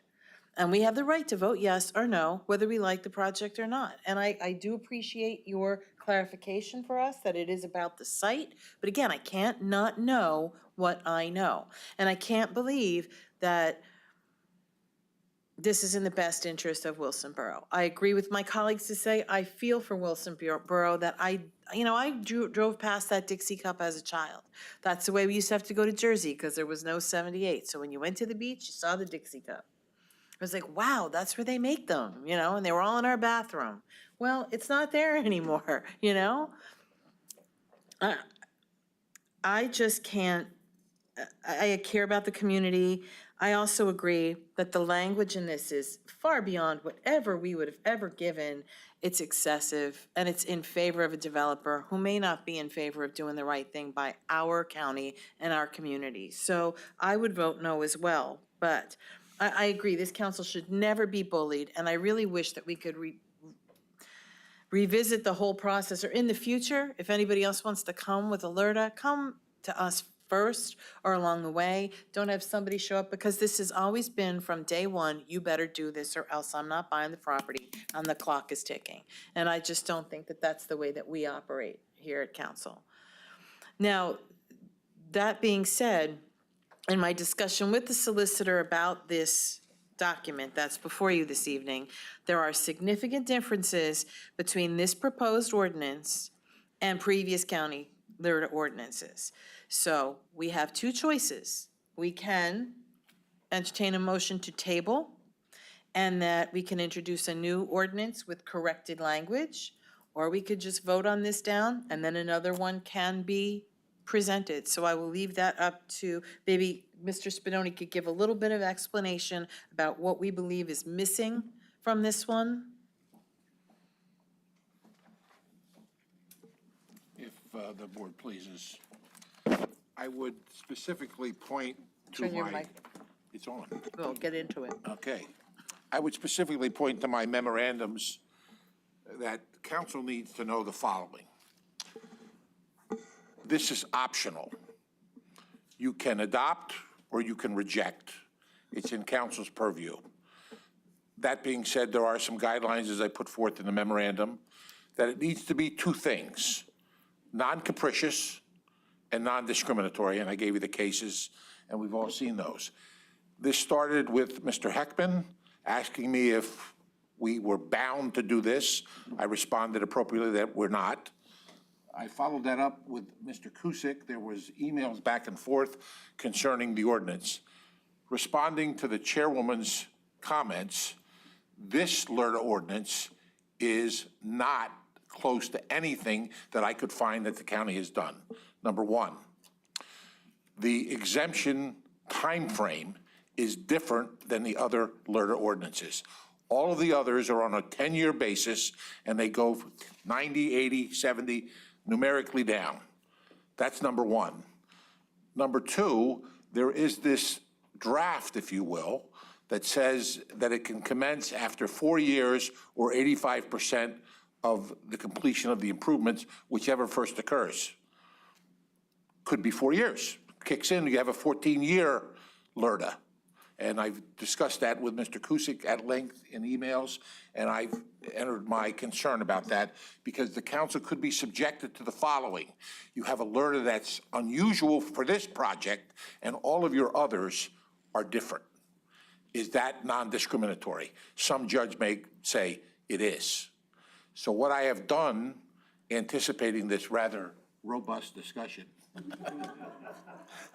I have crafted a LRTA ordinance that's here tonight that incorporates those issues and removes some of them, obviously, and certainly adopts other provisions that we've had in the other LRTA ordinances about permitting, inspection, assessment, et cetera. And I'm very comfortable with that ordinance as drafted. And I think what I hear from and I've talked to the chairwoman about this, what I would suggest, if council so disposed, is that you table this ordinance that's present and introduce it tonight and set a public hearing the second meeting of August or wherever you want to do it. But I've done that already, anticipating this concern. Thanks. Thank you, sir.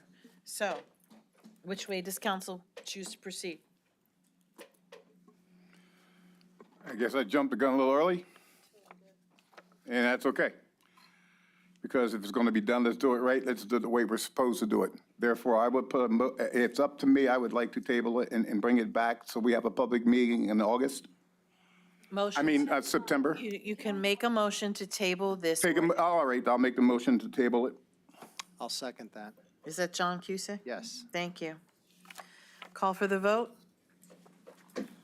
We'll dispense with discussion on that motion. Is that okay? It's non-debatable. Mr. Myers? Yes. Mr. Kuzic? Yes. Mr. Gofredo? Yes. Mr. Heckman? Yes. Mr. Lott? Ms. Fargo Hefner? Yes. Ms. Zirinsky? No. Mr. Brown? Yes. Mr. Giovanni? Yes. Passes by a vote of 8-1. All right. I just have a question of order for the solicitor. Can we introduce the new one now, or do we have to wait till new business? You could introduce it now. You're on the LRTA. Yes. So I have the introduction of an ordinance by the Northampton County Council concurring with the Borough of Wilson and the Wilson Area School District and providing for property tax exemption for certain properties in the Borough of Wilson to be listed as deteriorated property as defined in the Borough of Wilson Resolution Number 1269 pursuant to Act 76 of 1977 of the General Assembly of Commonwealth of Pennsylvania as amended. Do I have a sponsor for this? Yes. Second. Mr. Myers as sponsor, Mr. Cusick as co. Okay, so another public hearing, debate, and possible vote will be held on August 18th, 2022. Thank you. I said that. Now maybe we I'm can on go it. through the rest of these. Thank you. Is there any other old business to discuss? Therefore, moving on, introduction of an ordinance entitled, an ordinance amending the 2022 Northampton County Budget, Fiscal Affairs, Information Services, balancing of the budget, ARP approved projects, Department of Public Works, P3 Bridges. May I have a sponsor to the ordinance? I will, Mr. Myers, I will co-sponsor. because there are bridges. I'm not touching that one. The public hearing, debate, and possible vote will be held on August 18th, 2022 meeting. Second, I have the introduction of an ordinance entitled, an ordinance of the County Council of Northampton County authorizing the purchase and donation of approximately 42, all right, wait, I need to do something about this 42 before I acres of real introduce it. property. It should be 58.07, is that correct? I was given that before the meeting. So I need to 58. amend this before I start, or can I just do it as I introduce it? Do we have to change it? What? All right, I'm going to introduce, we need to amend it? Okay. We don't have to amend it, we can just introduce it and then amend it when we vote on it, right? We know that the number You is got it? wrong. We do know, okay, fine, The number is wrong. I would ask that you amend it on the front end is. sure. Can we do it?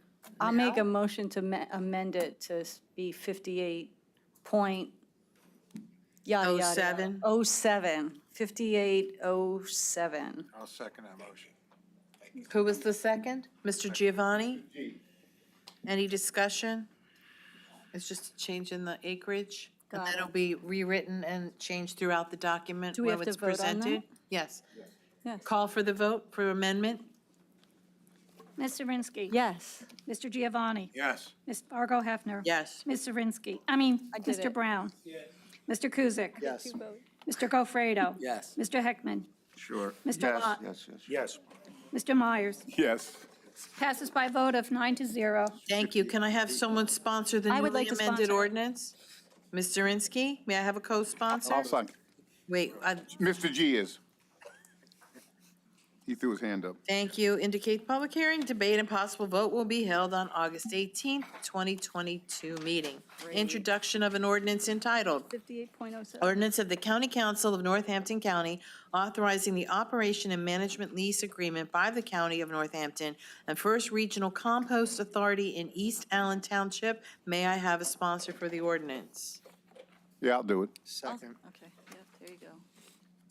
Public hearing, debate, and possible vote, August 18th, 2022 meeting. Will that be on your committee, Tara? Will that be presented at your committee as well? or This no? lease?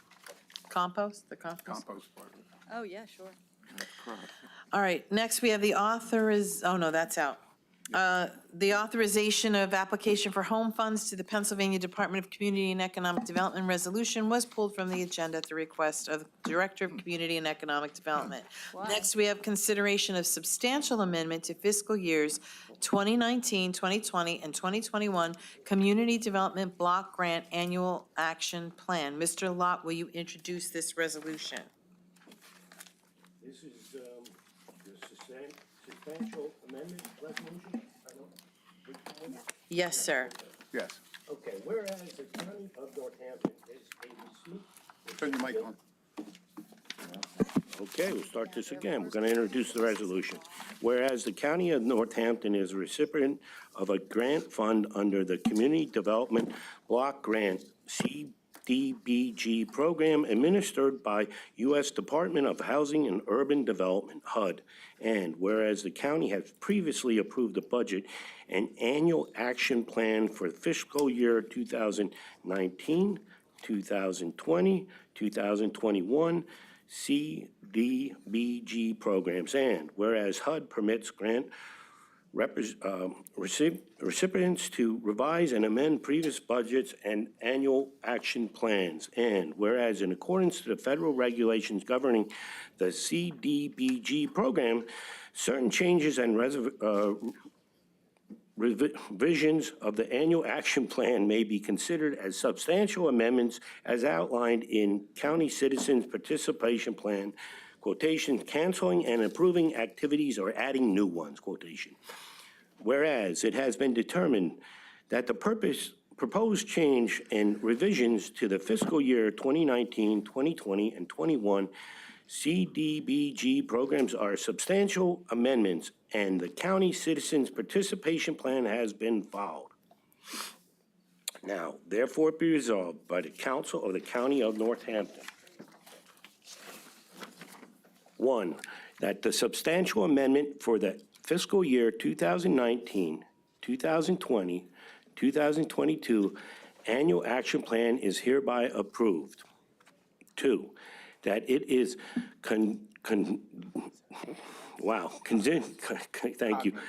cognizant of the conditions that are imposed on the undertaking and carrying out of community development activities with the federal financial assistance. 3, the county executive of the Department of Community and Economic Development are authorized to execute and file substantial amendments for the following projects. So these are actually the projects.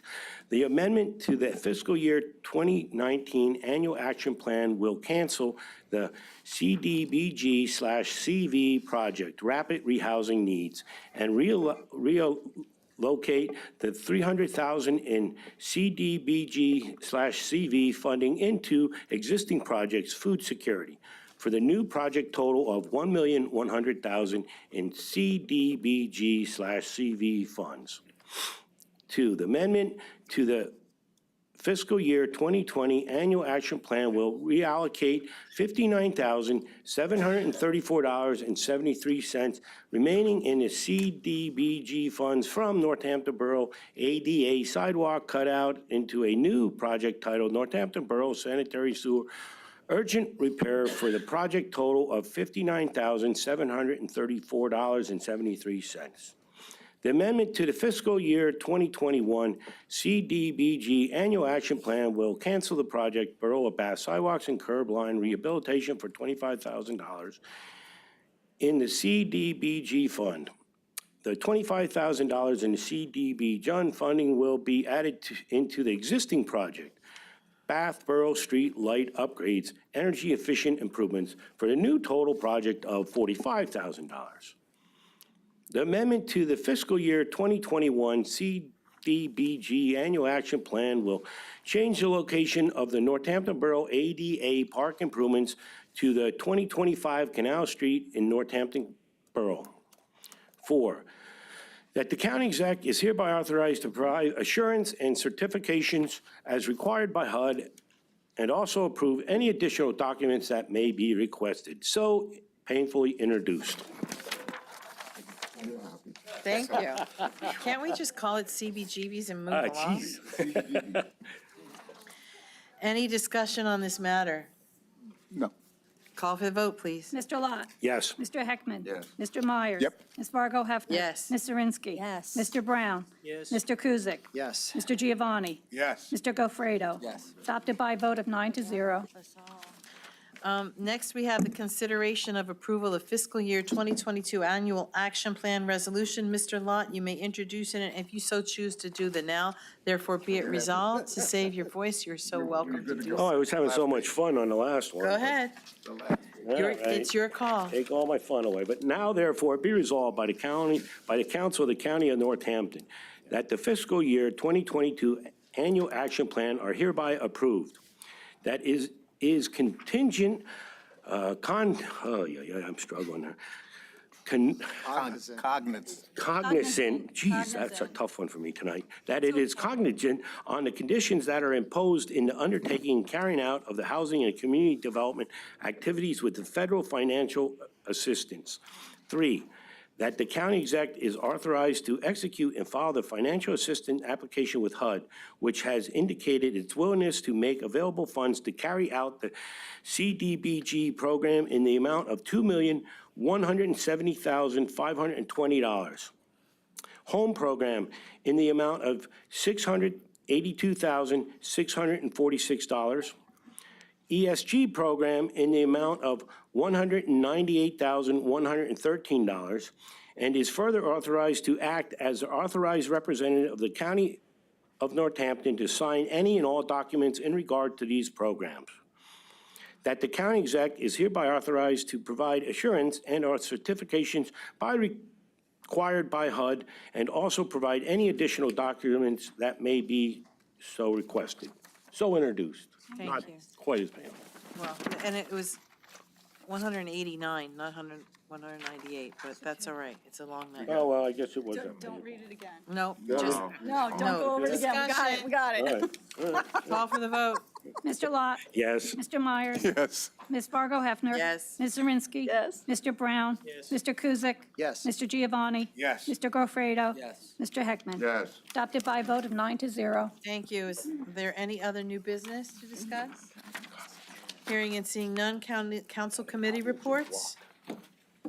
Kevin, you're up. Mr. Heckman.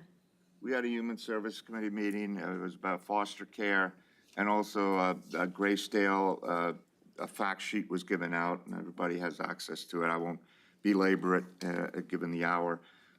So there you go. Thank you. Anyone else? Mr. Lott, do you have an economic development? No. Okay, you're good, okay. Okay. Any liaison reports? I have. So I attended the Lehigh Valley Planning Commission Environmental Committee meeting, which was all good.